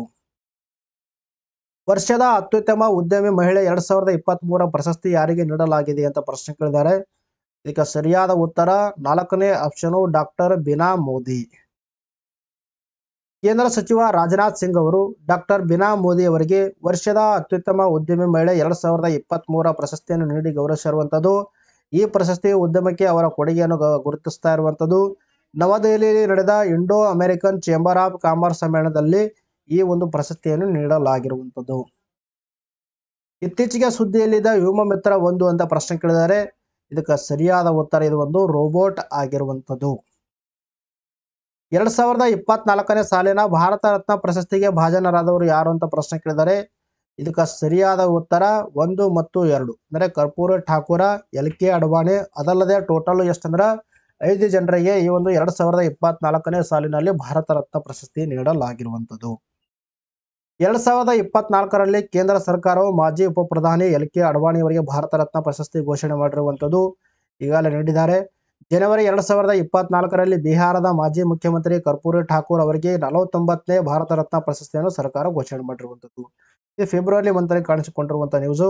ಠಾಕೂರ್ ಅವರು ಮರಣೋತ್ತರವಾಗಿ ಪ್ರಶಸ್ತಿ ಸ್ವೀಕರಿಸಿದ 17ನೇ ವ್ಯಕ್ತಿ ಆಗಿರುವಂಥದ್ದು. ಇನ್ನು ಗ್ರಾಮಿ ಪ್ರಶಸ್ತಿ ಯಾವುದಕ್ಕೆ ಸಂಬಂಧಿಸಿದೆ ಅಂತ ಪ್ರಶ್ನೆ ಕೇಳಿದ್ದಾರೆ. ಈಗ ಸರಿಯಾದ ಉತ್ತರ ಮೊದಲನೇ ಆಪ್ಷನ್ ಸಂಗೀತ. ಗಾಯಕ ಶಂಕರ್ ಮಹಾದೇವನ್ ಹಾಗೂ ಉಸ್ತಾದ್ ಜಾಕೀರ್ ಹುಸೇನ್ ಅವರು ಶಕ್ತಿ ಬ್ಯಾಂಡ್ ಈ ಬಾರಿ ಪ್ರತಿಷ್ಠಿತ ಗ್ರಾಮಿ ಪ್ರಶಸ್ತಿಯನ್ನು ಮುಡಿಗೇರಿಸಿಕೊಂಡಿರುವಂಥದ್ದು. ಇಂಪಾರ್ಟೆಂಟ್ ಆಗುತ್ತೆ ನೋಡ್ರಿ. ಭಾರತದಿಂದ ಯಾವ ಒಂದು ಬ್ರ್ಯಾಂಡ್ ಯಾರ ಒಂದು ಆ ಸಂಯೋಜನೆಯಲ್ಲಿ ಮೂಡಿರುವಂಥ ಗೀತೆ ಈ ಗ್ರಾಮಿ ಪ್ರಶಸ್ತಿ ಪಡೆದುಕೊಂಡಿದ್ರ ಶಂಕರ್ ಮಹಾದೇವನ್ ಮತ್ತು ಉಸ್ತಾದ್ ಜಾಕೀರ್ ಹುಸೇನ್ ಅವರು ರಚನೆ ಮಾಡಿರುವಂಥ ಶಕ್ತಿ ಬ್ಯಾಂಡ್ ಅನ್ನೋದು ಅಮೆರಿಕದ ರೆಕಾರ್ಡಿಂಗ್ ಅಕಾಡೆಮಿ ಎಂಬ ಸಂಸ್ಥೆ ಕಳೆದ 62 ವರ್ಷಗಳಿಂದ ಅತ್ಯುತ್ತಮ ಸಂಗೀತ ಸಾಧಕರಿಗೆ ಈ ಒಂದು ಗ್ರಾಮಿ ಪ್ರಶಸ್ತಿ ನೀಡುತ್ತಾ ಬಂದಿರುವಂಥದ್ದು. ಶ್ರೀಲಂಕಾ ಸ್ವತಂತ್ರವಾದ ವರ್ಷ ಯಾವುದು ಅಂತ ಪ್ರಶ್ನೆ ಕೇಳಿದ್ದಾರೆ. ಇದಕ್ಕೆ ಸರಿಯಾದ ಉತ್ತರ ಎರಡನೇ ಆಪ್ಷನ್ 1948ರಂದು. ಫೆಬ್ರವರಿ 4, 2024ರಂದು ಶ್ರೀಲಂಕಾ 76ನೇ ಸ್ವತಂತ್ರ ದಿನವನ್ನು ಆಚರಣೆ ಮಾಡಿರುವಂಥದ್ದು. ಈ ಹಿನ್ನೆಲೆಯಲ್ಲಿ ಈ ಒಂದು ಪ್ರಶ್ನೆಯನ್ನು ಕೇಳಲಾಗಿತ್ತು ನೋಡ್ರಿ. ಯಾವುದಪ್ಪ ಅಂತಂದ್ರೆ ಶ್ರೀಲಂಕಾ ಫೆಬ್ರವರಿ 4, 1948ರಂದು ಶ್ರೀಲಂಕಾ ಬ್ರಿಟಿಷ್ ಆಳ್ವಿಕೆಯಿಂದ ಸ್ವತಂತ್ರವನ್ನು ಘೋಷಣೆ ಕೊಂಡಿರುವಂಥದ್ದು. ಅಂದ್ರೆ ಒಟ್ಟಾರೆಗೆ ನಮಗೇನು ಗೊತ್ತಿರಬೇಕಂದ್ರೆ ಶ್ರೀಲಂಕಾ ಯಾವ ಒಂದು ಅವಧಿಯಲ್ಲಿ ಸ್ವತಂತ್ರಗೊಂಡಿದ್ರೆ ಅದು 1948ರಂದು. ಇದರ ಕೆಳಗಿನ ಯಾವ ದೇಶವು G4 ಸಂಘಟನೆಯ ಸದಸ್ಯ ರಾಷ್ಟ್ರವಾಗಿದೆ ಅಂತ ಪ್ರಶ್ನೆ ಕೇಳಿದ್ದಾರೆ. ಇದಕ್ಕೆ ಸರಿಯಾದ ಉತ್ತರ ಮೇಲಿನ ಎಲ್ಲವೂ. ಅಂದರೆ ಜಪಾನು, ಜರ್ಮನಿ, ಬ್ರೆಜಿಲ್ ಮತ್ತು ಇಂಡಿಯಾ G4 ಸಂಘಟನೆಯ ಸದಸ್ಯ ರಾಷ್ಟ್ರವಾಗಿರುವಂಥದ್ದು. G4 ದೇಶಗಳಿಗೆ ನಾವು ಮಾತಾಡ್ತಾ ಬಂದ ನೋಡ್ರಿ. ಖಾಯಂ ಸದಸ್ಯತೆಯನ್ನು ಪಡೆಯಲು ಪ್ರಯತ್ನಿಸುತ್ತಿರುವಂಥ ಒಂದು ಸಂಘಟನೆ ಆಗಿರುವಂಥದ್ದು. ಅಂದರೆ ಯುನೈಟೆಡ್ ನೇಷನ್ ಸೆಕ್ಯೂರಿಟಿ ಕೌನ್ಸಿಲ್ನಲ್ಲಿ ಏನು ಪರ್ಮನೆಂಟ್ ಮೆಂಬರ್ ಸೀಟ್ಗಾಗಿ ಬಡಿದಾಡ್ತಿರುವಂಥ ಈ ರಾಷ್ಟ್ರಗಳ ಒಂದು ಸಂಘಟನೆಯೇ G4 ಸಂಘಟನೆ ಅಂತ ಹೇಳ್ತೀವಿ. ಆದರೆ ಯಾವ ರಾಷ್ಟ್ರಗಳು ಇದರಲ್ಲಿ ಸೇರ್ಪಡೆಗೊಂಡಿರೋದ್ರ ಬ್ರೆಜಿಲ್, ಜಪಾನ್, ಇಂಡಿಯಾ ಮತ್ತು ಜರ್ಮನಿ ಅಂತ ನಾವು ಹೇಳ್ತೀವಿ. ಕಾಯಂ ಸದಸ್ಯತ್ವ ನೀಡಿದರೂ 15 ವರ್ಷದವರೆಗೆ ವಿಟೋ ಅಧಿಕಾರ ಬೇಡವೆಂದು ಪ್ರಸ್ತಾಪಿಸಿದರು. ಈ ಒಂದು ರಾಷ್ಟ್ರಗಳಿಗೆ ಸದಸ್ಯತ್ವವನ್ನು ನೀಡಿಲ್ಲ. ಅಂದರೆ ಒಟ್ಟಾರೆಯಾಗಿ ನಮಗೆ ಏನು ಗೊತ್ತಿರಬೇಕು, G4 ನೇಷನ್ ಒಂದು ಪ್ರಮುಖ ಉದ್ದೇಶ ಏನಾಗಿರುವಂಥದ್ದು ಮತ್ತು ಇವುಗಳಲ್ಲಿ ಕಂಡು ಬರುವಂಥ ರಾಷ್ಟ್ರಗಳು ಯಾವ ಅಂತ ನಮಗೆ ಮಾಹಿತಿ ಸ್ಪಷ್ಟವಾಗಿರಬೇಕು. ಇನ್ನು G4 ದೇಶಗಳಿಗೆ ಖಾಯಂ ಸದಸ್ಯತ್ವವನ್ನು ಸಿಗದೆ ಹಾಗೆ ಮಾಡಲು 4 ದೇಶಗಳು ಕಾಫಿ ಕ್ಲಬ್ ಎಂಬ ಸಂಘಟನೆಯನ್ನು ಸ್ಥಾಪನೆ ಮಾಡಿರುವಂಥದ್ದು. ಈ ಒಂದು ಕಾಫಿ ಕ್ಲಬ್ ಸ್ಥಾಪನೆ ಆಗಿದ್ದು 1990ರಲ್ಲಿ. ನೋಡ್ರಿ, ಯುನೈಟೆಡ್ ನೇಷನ್ ಸೆಕ್ಯೂರಿಟಿ ಕೌನ್ಸಿಲ್ನಲ್ಲಿ 4 ರಾಷ್ಟ್ರಗಳಂದ್ರೆ G4 ಸಂಘಟನೆಯ 4 ರಾಷ್ಟ್ರಗಳು ನಮಗೆ ಪರ್ಮನೆಂಟ್ ಮೆಂಬರ್ಶಿಪ್ ಆಗಿ ಅಲ್ಲಿ ಏನಪ್ಪಾ ಅಂತಂದ್ರೆ ಆಯ್ಕೆ ಮಾಡ್ಬೇಕಂತ ಇಲ್ಲಿ ಇವು ಬಡದಾಡ್ತಿದ್ರ. 4 ರಾಷ್ಟ್ರಗಳು ಏನ್ ಮಾಡಿದಿವೆ, ಇವುಗಳ ಅಪೋಸಿಟಿವ್ ಇವುಗಳಿಗೆ ನೀವು ಪರ್ಮನೆಂಟ್ ಮೆಂಬರ್ಶಿಪ್ ಅನ್ನು ಕೊಡಬಾರ್ದಂತ ಒಂದು ಸಂಘಟನೆ ಸ್ಥಾಪನೆ ಮಾಡಿದಿವಿ. ಅದನ್ನೇ ನಾವು ಕಾಫಿ ಕ್ಲಬ್ ಅಂತ ಹೇಳ್ತೀವಿ. ಇದು ಸ್ಥಾಪನೆಗೊಂಡಿದ್ದು 1990ರಲ್ಲಿ ಅಂತ ಹೇಳ್ತೀವಿ. ಇನ್ನು ಇತ್ತೀಚೆಗೆ ಯಾವ ರಾಜ್ಯವು ಏಕರೂಪ ನಾಗರಿಕ ಸಂಹಿತೆಯ ಮಸೂದೆಯನ್ನು ಅಂಗೀಕರಿಸಿದೆ ಅಂತ ಪ್ರಶ್ನೆ ಕೇಳಿದ್ದಾರೆ. ಇದಕ್ಕೆ ಸರಿಯಾದ ಉತ್ತರ ಉತ್ತರಾಖಂಡ್. ಈಗಾಗಲೇ ಇದಕ್ಕೆ ರಾಷ್ಟ್ರಪತಿಯವರಿಂದ ಅನುಮೋದನೆ ಕೂಡ ಸಿಕ್ಕಿರುವಂಥದ್ದು. ಯಾವ ಭಾರತೀಯ ಆಟಗಾರನು ಅಥವಾ ಆಟಗಾರ್ತಿ 2024ರ ಪ್ಯಾರಿಸ್ ಒಲಿಂಪಿಕ್ಸ್ ಟಾರ್ಚ್ ಬೇರರ್ ಆಗಿ ಆಯ್ಕೆಯಾಗಿದ್ದಾರೆ ಅಂತ ಪ್ರಶ್ನೆ ಕೇಳಿದ್ದಾರೆ. ಇದಕ್ಕೆ ಸರಿಯಾದ ಉತ್ತರ ಮೂರನೇ ಆಪ್ಷನ್ ಅಭಿನವ್ ಬಿಂದ್ರಾ.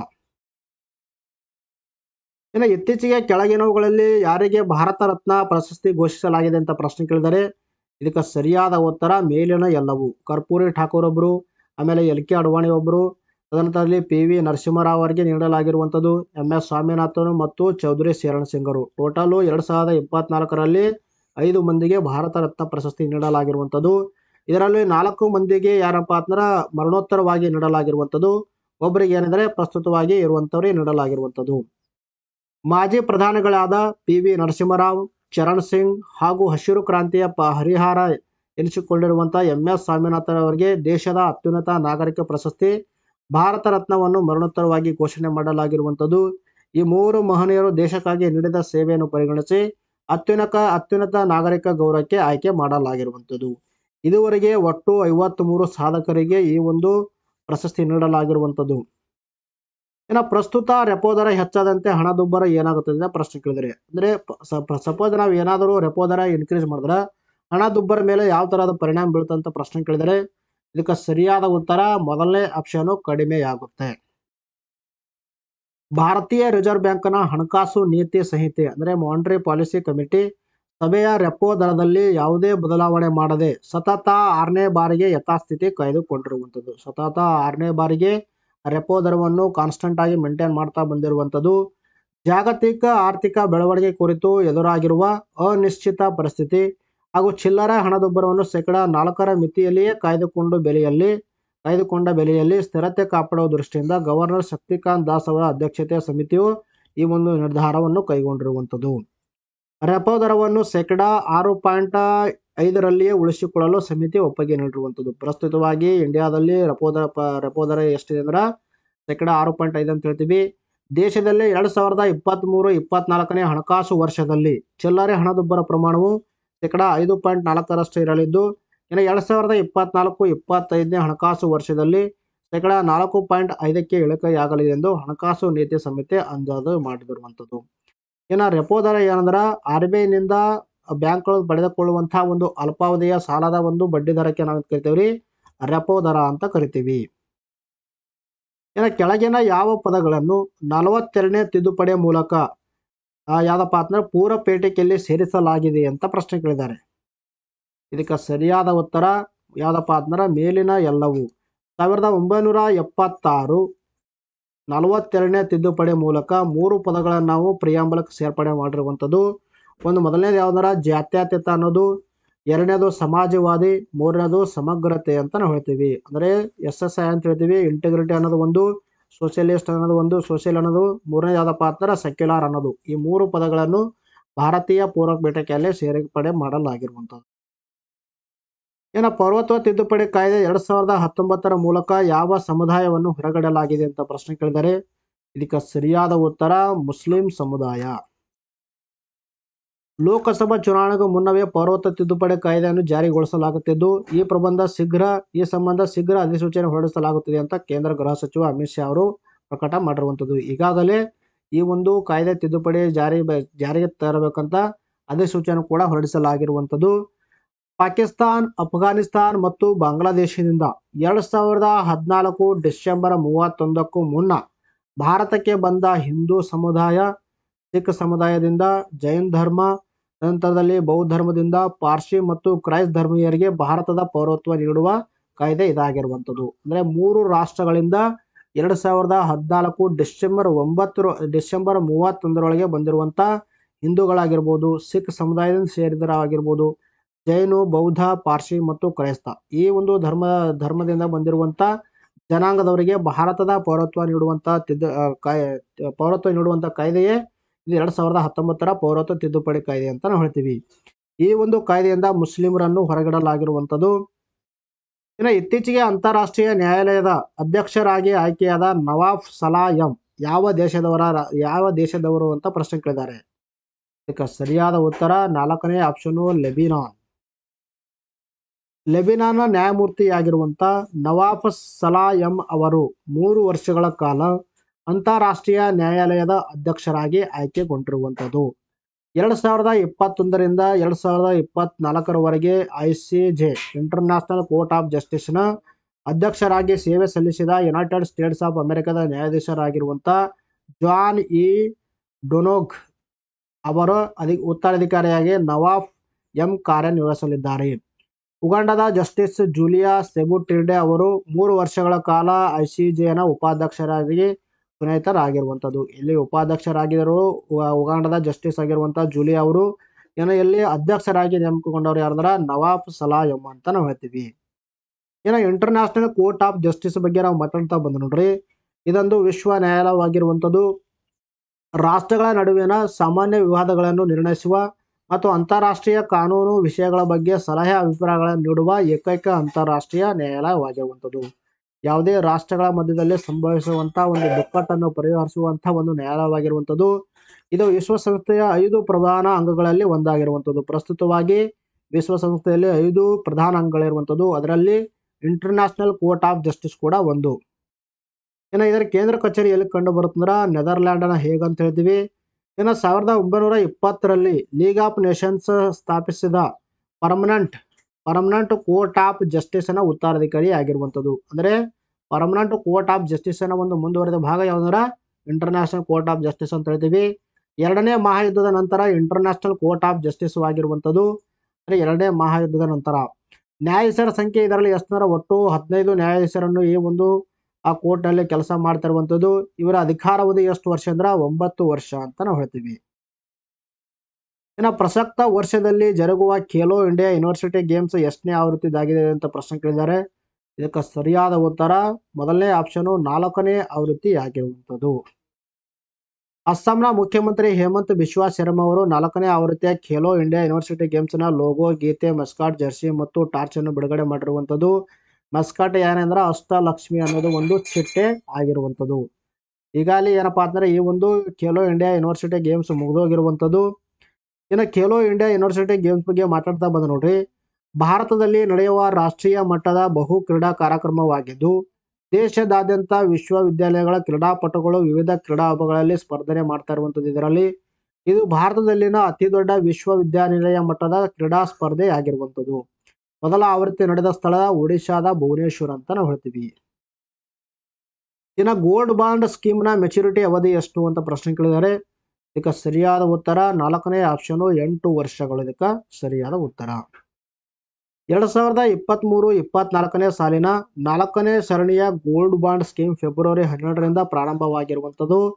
ಗೋಲ್ಡ್ ಬಾಂಡ್ಗಳನ್ನು ವಾಣಿಜ್ಯ ಬ್ಯಾಂಕ್ಗಳು, ಸ್ಟಾಕ್ ಹೋಲ್ಡಿಂಗ್ ಕಾರ್ಪೊರೇಷನ್ ಕ್ಲಿಯರಿಂಗ್ ಆಗಿರಬಹುದು, ಕ್ಲಿಯರಿಂಗ್ ಕಾರ್ಪೊರೇಷನ್ ಆಗಿರ್ಬೋದು, ನಿರ್ದಿಷ್ಟ ಪೋಸ್ಟ್ ಆಫೀಸ್ಗಳು, ಸ್ಟಾಕ್ ಎಕ್ಸ್ಚೇಂಜ್ಗಳಲ್ಲಿ ಈ ಒಂದು ಗೋಲ್ಡ್ ಬಾಂಡ್ಗಳನ್ನು ಪಡೆದುಕೊಳ್ಳಬಹುದು. ಇನ್ನು ಚಿನ್ನವನ್ನು ಭೌತಿಕ ರೂಪದಲ್ಲಿ ಸಂಗ್ರಹ ಮಾಡುವುದು ತ್ರಾಸದಾಯಕವಾದ ಕೆಲಸ. ಅದರ ಒಂದು ರಕ್ಷಣೆ, ಸಮಯ ಮತ್ತು ಹಣ ಎರಡನ್ನೂ ವ್ಯಯಿಸಬೇಕಾಗುತ್ತೆ. ಏನೋ ಒಂದು ನಾವು ಚಿನ್ನವನ್ನು ಮನೆಯಲ್ಲಿ ಇಡ್ತೀವಿ ಅಂದ್ರೆ ಭೌತಿಕ ರೂಪದಲ್ಲಿ ಅದಕ್ಕೆ ನಾವು ರಕ್ಷಣೆ ಮತ್ತು ಅದಕ್ಕೆ ಸಮಯನ ನೀಡಬೇಕಾಗುತ್ತೆ. ಅದಲ್ಲದೆ ಅದಕ್ಕೆ ಹಣವನ್ನು ಕೂಡ ಖರ್ಚು ಮಾಡಬೇಕಾಗುತ್ತೆ. ಇದಕ್ಕೆ ಪರ್ಯಾಯವಾಗಿ ಹುಟ್ಟುಕೊಂಡಿರುವಂಥದ್ದೇ ಗೋಲ್ಡ್ ಬಾಂಡ್. ಚಿನ್ನವನ್ನು ಭೌತಿಕ ರೂಪದಲ್ಲಿ ಇಡುವುದಕ್ಕಿಂತ ಅದನ್ನು ಏನಪ್ಪಾ ಅಂತಂದ್ರೆ ಒಂದು ಕಾಗದ ರೂಪದಲ್ಲಿ ಸೇಫ್ಟಿಯಾಗಿ ತಗೊಂಡು ಬಂದಿರುವಂಥದ್ದೇ ನಾವು ಏನಪ್ಪಾ ಅಂತಂದ್ರೆ ಗೋಲ್ಡ್ ಬಾಂಡ್ ಸ್ಕೀಮ್ ಅಂತ ಹೇಳ್ತೀವಿ. ಭೌತಿಕವಾಗಿ ಚಿನ್ನ ಹೊಂದುವುದಕ್ಕಿಂತ ಗೋಲ್ಡ್ ಬಾಂಡ್ ಹೊಂದುವುದರಿಂದ ಹಲವು ಪ್ರಯೋಜನಗಳಿಗೆ ಈ ಬಾಂಡ್ಗಳು ಏನಪ್ಪಾ ಅಂತಂದ್ರೆ ಮೇಕಿಂಗ್ ಶುಲ್ಕ ಕೂಡ ಇರುವುದಿಲ್ಲ. ಹೂಡಿಕೆದಾರರಿಗೆ ಮೆಚುರಿಟಿ ಸಮಯದಲ್ಲಿನ ಚಿನ್ನದ ಮಾರುಕಟ್ಟೆ ಮೌಲ್ಯ ಮತ್ತು ಬಡ್ಡಿ ಸಹಿತ ರಿಟರ್ನ್ ಸಿಗಲಾಗುತ್ತೆ. ಅಂದರೆ ಗೋಲ್ಡ್ ಬಾಂಡ್ ಸ್ಕೀಮ್ ಇದು ಗೋಲ್ಡ್ ಬಾಂಡು ಒಂದು ಮೆಚುರಿಟಿ ಆದ ತಕ್ಷಣ ಅವರಿಗೆ ಪ್ರಸ್ತುತವಾಗಿ ಮಾರುಕಟ್ಟೆಯಲ್ಲಿ ಚಿನ್ನದ ಬೆಲೆ ಏನಿರುತ್ತೆ ಅದು ಪ್ಲಸ್ ತದನಂತರದಲ್ಲಿ ಬಡ್ಡಿ ಕೂಡ ಇದರಲ್ಲಿ ಕೊಡಲಾಗುತ್ತೆ. ಇನ್ನು ಗೋಲ್ಡ್ ಬಾಂಡ್ 8 ವರ್ಷಗಳ ಮೆಚುರಿಟಿ ಅವಧಿಯನ್ನು ಹೊಂದಿರುವಂಥದ್ದು. 2016ರಲ್ಲಿ ಹೊರಡಿಸಲಾಗಿರುವಂಥದ್ದು. 2024ಕ್ಕೆ ಇದರ ಒಂದು ಮೆಚುರಿಟಿ ಅವಧಿ ಮುಗಿದಿರುವಂಥದ್ದು. ಮತ್ತೆ ಫೆಬ್ರವರಿ 1ರಂದು ಇದು ಸ್ಟಾರ್ಟ್ ಆಗಿರುವಂಥದ್ದು. ಕನಿಷ್ಠ ಬೆಂಬಲ ಬೆಲೆ ಯಾವುದಕ್ಕೆ ಸಂಬಂಧಿಸಿದೆ ಅಂತ ಪ್ರಶ್ನೆ ಕೇಳಿದ್ದಾರೆ. ಇದಕ್ಕೆ ಸರಿಯಾದ ಉತ್ತರ ಮೊದಲನೇ ಆಪ್ಷನ್ ಕೃಷಿ. ಕನಿಷ್ಠ ಬೆಂಬಲ ಬೆಲೆಗೆ ಕಾನೂನಿನ ಖಾತರಿ ಒದಗಿಸುವುದು ಸೇರಿದಂತೆ ಹಲವು ಬೇಡಿಕೆಗಳ ಈಡೇರಿಕೆ ಆಗ್ರಹಿಸಿ ರೈತ ಸಂಘಟನೆ ಏನ್ ಮಾಡ್ತಾ ಇದೆ, ಪ್ರತಿಭಟನೆ ಮಾಡ್ತಾ ಇರುವಂಥದ್ದು. ಇನ್ನು ಕನಿಷ್ಠ ಬೆಂಬಲ ಬಗ್ಗೆ ನಾವು ಮಾತಾಡ್ತಾ ಬಂದ್ ನೋಡ್ರಿ, ರೈತರ ಉತ್ಪನ್ನಗಳನ್ನು ಖರೀದಿಸಿದಾಗ ರೈತರಿಗೆ ಪಾವತಿಸುವ ಖಾತ್ರಿ ಯೋಜನೆ ಆಗಿರುವಂಥದ್ದು. ಅಂದರೆ ಮಿನಿಮಮ್ ಎಷ್ಟು ಒಂದು ಪ್ರೈಸ್ ಅಲ್ಲಿ ನಾವು ರೈತರಿಂದ ಬೆಳೆಗಳನ್ನು ಖರೀದಿಸಬೇಕಂತ ಒಂದು ಖಾತ್ರಿ ಕೊಡೋದೇ ನಾವು ಕನಿಷ್ಠ ಬೆಂಬಲ ಬೆಲೆ ಅಂತ ಹೇಳ್ತೀವಿ. ಕೃಷಿ ವೆಚ್ಚಗಳ ಮತ್ತು ಬೆಲೆಗಳ ಆಯೋಗ ಅಂದರೆ commission for agriculture cost and prices ಅನ್ನೋ ಒಂದು ಸಂಸ್ಥೆಯ ಶಿಫಾರಸುಗಳ ಆಧಾರದ ಮೇಲೆ ಈ ಒಂದು ಕನಿಷ್ಠ ಬೆಲೆಯನ್ನು ನೀಡಲಾಗುತ್ತೆ. ಇದು ರೈತ ಮತ್ತು ಕಲ್ಯಾಣ ಸಚಿವಾಲಯ ಅಡಿಯಲ್ಲಿ ಕಾರ್ಯವನ್ನು ನಿರ್ವಹಿಸ್ತಾ ಇರುವಂಥದ್ದು. ಪ್ರಧಾನಮಂತ್ರಿಯವರ ಅಧ್ಯಕ್ಷತೆಯ ಆರ್ಥಿಕ ವ್ಯವಹಾರಗಳ ಕ್ಯಾಬಿನೆಟ್ ಸಮಿತಿಯ ಅಂತಿಮ ನಿರ್ಧಾರವನ್ನು ತೆಗೆದುಕೊಳ್ಳುತ್ತೆ. ಅಂದರೆ cabinet committee on economic affairs ಏನ್ ಮಾಡುತ್ತೆ, ಇದರ ಸಂಬಂಧಪಟ್ಟಂತ ಒಂದು ನಿರ್ಧಾರಗಳನ್ನು ತೆಗೆದುಕೊಳ್ಳುತ್ತೆ. CACP 22 ಕಡ್ಡಾಯ ಬೆಳೆಗಳಿಗೆ MSP ಹಾಗೂ ಕಬ್ಬಿನ ನ್ಯಾಯಮತ ಮತ್ತು ಲಾಭದಾಯಕ ಬೆಲೆಯನ್ನು ಶಿಫಾರಸು ಮಾಡುತ್ತೆ. ಒಟ್ಟು 22 ಬೆಳೆಗಳಿಗೆ ನೀಡಲಾಗುತ್ತೆ. ಇದರಲ್ಲಿ 16 ಖಾರಿಫ್ ಬೆಳೆಗಳಿಗೆ MSP ಘೋಷಣೆ ಮಾಡಿದರೆ 6 ರಾಬಿ ಬೆಳೆಗಳಿಗೆ, 2 ಇತರ ವಾಣಿಜ್ಯ ಬೆಳೆಗಳಿಗೆ ಈ ಒಂದು MSP ಅನ್ನು ಕೊಡಲಾಗುತ್ತೆ. ಇನ್ನು ಕೆಳಗಿನ ಯಾವ ವಿಧಿಯು ರಾಜ್ಯ ಹಣಕಾಸು ಲೆಕ್ಕಪತ್ರಗಳ ಕುರಿತು ಪ್ರಧಾನ ಮಹಾ ಲೆಕ್ಕಪಾಲಕರೇ ತಿಳಿಸುತ್ತದೆ ಅಂತ ಪ್ರಶ್ನೆ ಕೇಳಿದ್ದಾರೆ. ಅಂದ್ರೆ ಏನಪ್ಪಾ ಅಂತಂದ್ರೆ ಒಂದು ಕ್ಯಾಗ್ ಬಗ್ಗೆ, ಕಂಟ್ರೋಲರ್ ಅಟರ್ ಜನರಲ್ ಬಗ್ಗೆ ಯಾವ ಒಂದು ವಿಧಿ ಮಾಹಿತಿ ಕೊಡುತ್ತಂತ ಪ್ರಶ್ನೆ ಕೇಳಿದ್ದಾರೆ. ಇದಕ್ಕೆ ಸರಿಯಾದ ಉತ್ತರ 148ನೇ ವಿಧಿ. ಭಾರತದ ಕಂಟ್ರೋಲ್ ಮತ್ತು ಅಡ್ಡರ್ ಜನರಲ್ ಬಗ್ಗೆ ನಾವು ಮಾತಾಡ್ತಾ ಬಂದ ನೋಡ್ರಿ, ಭಾರತ ಸಂವಿಧಾನದ 148ನೇ ವಿಧಿಯು ಈ ಒಂದು ಕಚೇರಿ ಅಧಿಕಾರವನ್ನು ಸ್ಥಾಪನೆ ಮಾಡ್ತಾ ಇರುವಂಥದ್ದು. ಅಂದರೆ ಇದು ಒಂದು ಸಂವಿಧಾನಾತ್ಮಕ ಸಂಸ್ಥೆ ಆಗಿರುವಂಥದ್ದು. ಇದರ ಬಗ್ಗೆ ನಮಗೆ ಸಂವಿಧಾನದಲ್ಲಿ 148ನೇ ವಿಧಿ ಮಾಹಿತಿ ಕೊಡ್ತಾ ಇರುವಂಥದ್ದು. ಕಂಟ್ರೋಲರ್ ಮತ್ತು ಅಡ್ಡರ್ ಜನರಲ್ ಅನ್ನು ಭಾರತದ ರಾಷ್ಟ್ರಪತಿಗಳು ನೇಮಕ ಮಾಡ್ತಾರ. ಇನ್ನು ಭಾರತದ ಕಂಟ್ರೋಲ್ ಮತ್ತು ಅಟಾರ್ನಿ ಜನರಲ್ ಅವರು ರಾಷ್ಟ್ರೀಯ ಮತ್ತು ರಾಜ್ಯ ಸರ್ಕಾರಗಳ ವೆಚ್ಚಗಳು ಬಾಹ್ಯ ಮತ್ತು ಆಂತರಿಕ ಲೆಕ್ಕ ಪರಿಶೋಧನೆಗಳಿಗೆ ಜವಾಬ್ದಾರವಾಗಿರುವಂತಹ ಉನ್ನತ ಪ್ರಾಧಿಕಾರವಾಗಿರುವಂಥದ್ದು. ಇನ್ನು ಸುಪ್ರೀಂ ಕೋರ್ಟ್ ನ್ಯಾಯಾಧೀಶರ ರೀತಿಯಲ್ಲಿ ಇವರಿಗೆ ತೆಗೆದುಹಾಕಲಾಗುತ್ತೆ. ಯಾವ ತರ ಒಂದು ಸುಪ್ರೀಂ ಕೋರ್ಟ್ ಅನ್ನ ನ್ಯಾಯಾಧೀಶರ ತೆಗೆಯಲು ಒಂದು ಪ್ರೊಸೀಜರ್ ಫಾಲೋ ಮಾಡುತ್ತೆ, ಅದೇ ತರನಾದ ಸೇಮ್ ಪ್ರೊಸೀಜರ್ ಇವರಿಗೆ ಒಂದು ತೆಗೆಯುವಲ್ಲಿ ಫಾಲೋ ಮಾಡಲಾಗುತ್ತೆ. ಸಂಬಳ, ಸೇವಾ ಷರತ್ತುಗಳು, ಗೈರ ಹಾಜರಿ ರಜೆಗಳು, ಪಿಂಚಣಿ ಮತ್ತು ನಿವೃತ್ತಿ ವಯಸ್ಸನ್ನು ಭಾರತದ ಸಂಸತ್ತು ನಿರ್ಧಾರ ಮಾಡುತ್ತೆ. ಇನ್ನು ಇವರ ಅಧಿಕಾರಾವಧಿ 6 ವರ್ಷ ಅಥವಾ 65 ವರ್ಷ. ಭಾರತದ ಮೊದಲ ಕಂಟ್ರೋಲ್ ಮತ್ತು ಅಟಾರ್ನಿ ಜನರಲ್ ಆಗಿ ಸೇವೆಯನ್ನು ಸಲ್ಲಿಸಿದವರು ಯಾರಂದ್ರ ವಿ ನರಹರಿ ರಾವ್ ಅಂತ ಹೇಳ್ತೀವಿ. ಪ್ರಸ್ತುತ ಕಂಟ್ರೋಲ್ ಮತ್ತು ಆಡಿಟರ್ ಜನರಲ್ ಯಾರಂದ್ರ ಗಿರೀಶ್ ಚಂದ್ರ ಮುರ್ಮು ಅಂತ ಹೇಳ್ತೀವಿ. ಇನ್ನು ದಾದಾ ಸಾಹೇಬ್ ಫಾಲ್ಕೆ ಪ್ರಶಸ್ತಿಯನ್ನು ಯಾವ ಕ್ಷೇತ್ರಕ್ಕೆ ನೀಡಲಾಗುತ್ತದೆ ಅಂತ ಪ್ರಶ್ನೆ ಕೇಳಿದ್ದಾರೆ. ಇದಕ್ಕೆ ಸರಿಯಾದ ಉತ್ತರ 2ನೇ ಆಪ್ಷನ್ ಸಿನಿಮಾ ಕ್ಷೇತ್ರದಲ್ಲಿ ನೀಡುವಂತ ಒಂದು ಅತ್ಯುನ್ನತ ಪ್ರಶಸ್ತಿ ಯಾವುದಂದ್ರೆ ದಾದಾ ಸಾಹೇಬ್ ಫಾಲ್ಕೆ ಪ್ರಶಸ್ತಿ.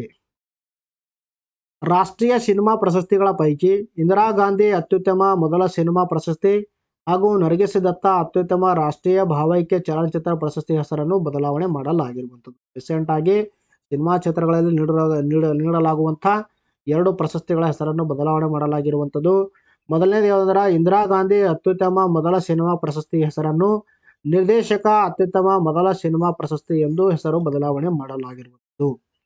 ಇನ್ನೊಂದು ನರಗಿಸ್ ದತ್ತ ಅತ್ಯುತ್ತಮ ರಾಷ್ಟ್ರೀಯ ಭಾವೈಕ್ಯ ಚಲನಚಿತ್ರ ಪ್ರಶಸ್ತಿ ಹೆಸರನ್ನು ರಾಷ್ಟ್ರೀಯ ಸಾಮಾಜಿಕ ಮತ್ತು ಪರಿಸರ ಮೌಲ್ಯಗಳನ್ನು ಉತ್ತೇಜಿಸುವ ಅತ್ಯುತ್ತಮ ಸಿನಿಮಾ ಪ್ರಶಸ್ತಿ ಎಂದು ಹೆಸರನ್ನು ಬದಲಾವಣೆ ಮಾಡಲಾಗಿರುವಂಥದ್ದು. ಇನ್ನು ದಾದಾ ಸಾಹೇಬ್ ಫಾಲ್ಕೆ ಪ್ರಶಸ್ತಿ ಸೇರಿದಂತೆ ಕೆಲವು ಪ್ರಶಸ್ತಿಗಳಿಗೆ ನೀಡುವ ನಗದು ಮೊತ್ತವನ್ನು ಕೂಡ ರೀಸೆಂಟ್ ಆಗಿ ಹೆಚ್ಚಿಗೆ ಮಾಡಲಾಗಿರುವಂಥದ್ದು. ಇನ್ನು ಭಾರತದ ಮುಖ್ಯ ಚುನಾವಣಾ ಆಯುಕ್ತರ ಅಧಿಕಾರಾವಧಿ ಎಷ್ಟು ಅಂತ ಪ್ರಶ್ನೆ ಕೇಳಿದರೆ ಇದಕ್ಕೆ ಸರಿಯಾದ ಉತ್ತರ 3ನೇ ಆಪ್ಷನ್ 6 ವರ್ಷ. ಸುಪ್ರೀಂ ಕೋರ್ಟ್ನ ಮುಖ್ಯ ನ್ಯಾಯಮೂರ್ತಿ ಇಲ್ಲದ ಸಮಿತಿಯ ಮುಖ್ಯ ಚುನಾವಣಾ ಆಯುಕ್ತ ಮತ್ತು ಚುನಾವಣಾ ಆಯುಕ್ತರನ್ನು ನೇಮಕ ಮಾಡಲು ಅವಕಾಶ ಕಲ್ಪಿಸುವ ಹೊಸ ಮಸೂದೆಗೆ ಏನಪ್ಪಾ ಅಂತಂದ್ರೆ ಒಂದು ಕಾಯ್ದೆಗೆ ತಡೆ ನೀಡಲು ಸುಪ್ರೀಂ ಕೋರ್ಟ್ ನಿರಾಕರಣೆ ಮಾಡಿರುವಂಥದ್ದು. ಅಂದ್ರೆ ಈಗಾಗಲೇ ಇದೇ ಒಂದು ಕಾಯ್ದೆ ಪಾಸ್ ಆಗಿರುವಂಥದ್ದು. ಪ್ರಸ್ತುತ ಆಯ್ಕೆ ಪ್ರಕ್ರಿಯೆ ಯಾವ ತರ ಇದೆ ನೋಡ್ರಿ. ಭಾರತ ಸರ್ಕಾರದ ಕಾರ್ಯದರ್ಶಿ ಹುದ್ದೆಗೆ ಸಮಾನವಾದ ಹುದ್ದೆಯನ್ನು ಹೊಂದಿರುವವರು ವ್ಯಕ್ತಿಗಳನ್ನು ಇಲ್ಲಿ ನೇಮಕ ಮಾಡಲಾಗುತ್ತೆ. ಆಯ್ಕೆ ಸಮಿತಿಯ ಶಿಫಾರಸಿನ ಮೇರೆಗೆ ಆಯ್ಕೆ ಮಾಡಲಾಗುತ್ತೆ.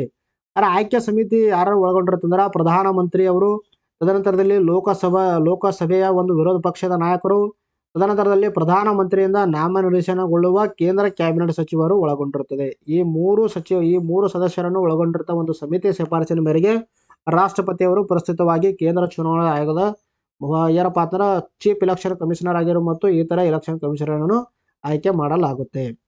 ಇನ್ನು ದಿನೇಶ್ ಗೋಸ್ವಾಮಿ ಸಮಿತಿ, ಇದರಲ್ಲಿ ಸುಪ್ರೀಂ ಕೋರ್ಟ್ ಯಾವ ತರ ಮಾಹಿತಿ ನೀಡಿತಂದ್ರ ಆಯ್ಕೆ ಸಮಿತಿಯಲ್ಲಿ ಭಾರತದ ನ್ಯಾಯಮೂರ್ತಿ ಕೂಡ ಇರಬೇಕಂತ ಶಿಫಾರಸು ಮಾಡಿತ್ತು. ಬಟ್ ಈಗ ಏನ್ ಮಾಡಿದೆ, ಪ್ರಸ್ತುತ ಒಂದು ಆಯ್ಕೆ ಪ್ರಕ್ರಿಯೆಯಲ್ಲಿ ಭಾರತದ ಮುಖ್ಯ ನ್ಯಾಯಮೂರ್ತಿನಲ್ಲಿ ಪರಿಗಣನೆಗೆ ತೆಗೆದುಕೊಳ್ತಾ ಇಲ್ಲ.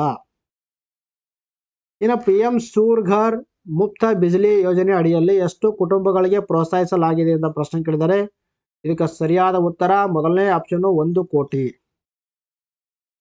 ಜನರು ತಮ್ಮ ಛಾವಣಿಯಲ್ಲಿ ಸೌರ ಫಲಕಗಳನ್ನು ಅಳವಡಿಸಲು ಪ್ರೋತ್ಸಾಹಿಸುವ ಯೋಜನೆಯನ್ನು PM ಸೂರ್ಯಘರ್ ಮುಫ್ತ ಬಿಜ್ಲಿ ಯೋಜನೆ ಎಂದು ಕರೆಯಲಾಗುವುದು ಎಂದು ಪ್ರಧಾನಿ ನರೇಂದ್ರ ಮೋದಿ ಅವರು ಘೋಷಣೆ ಮಾಡಿರುವಂಥದ್ದು.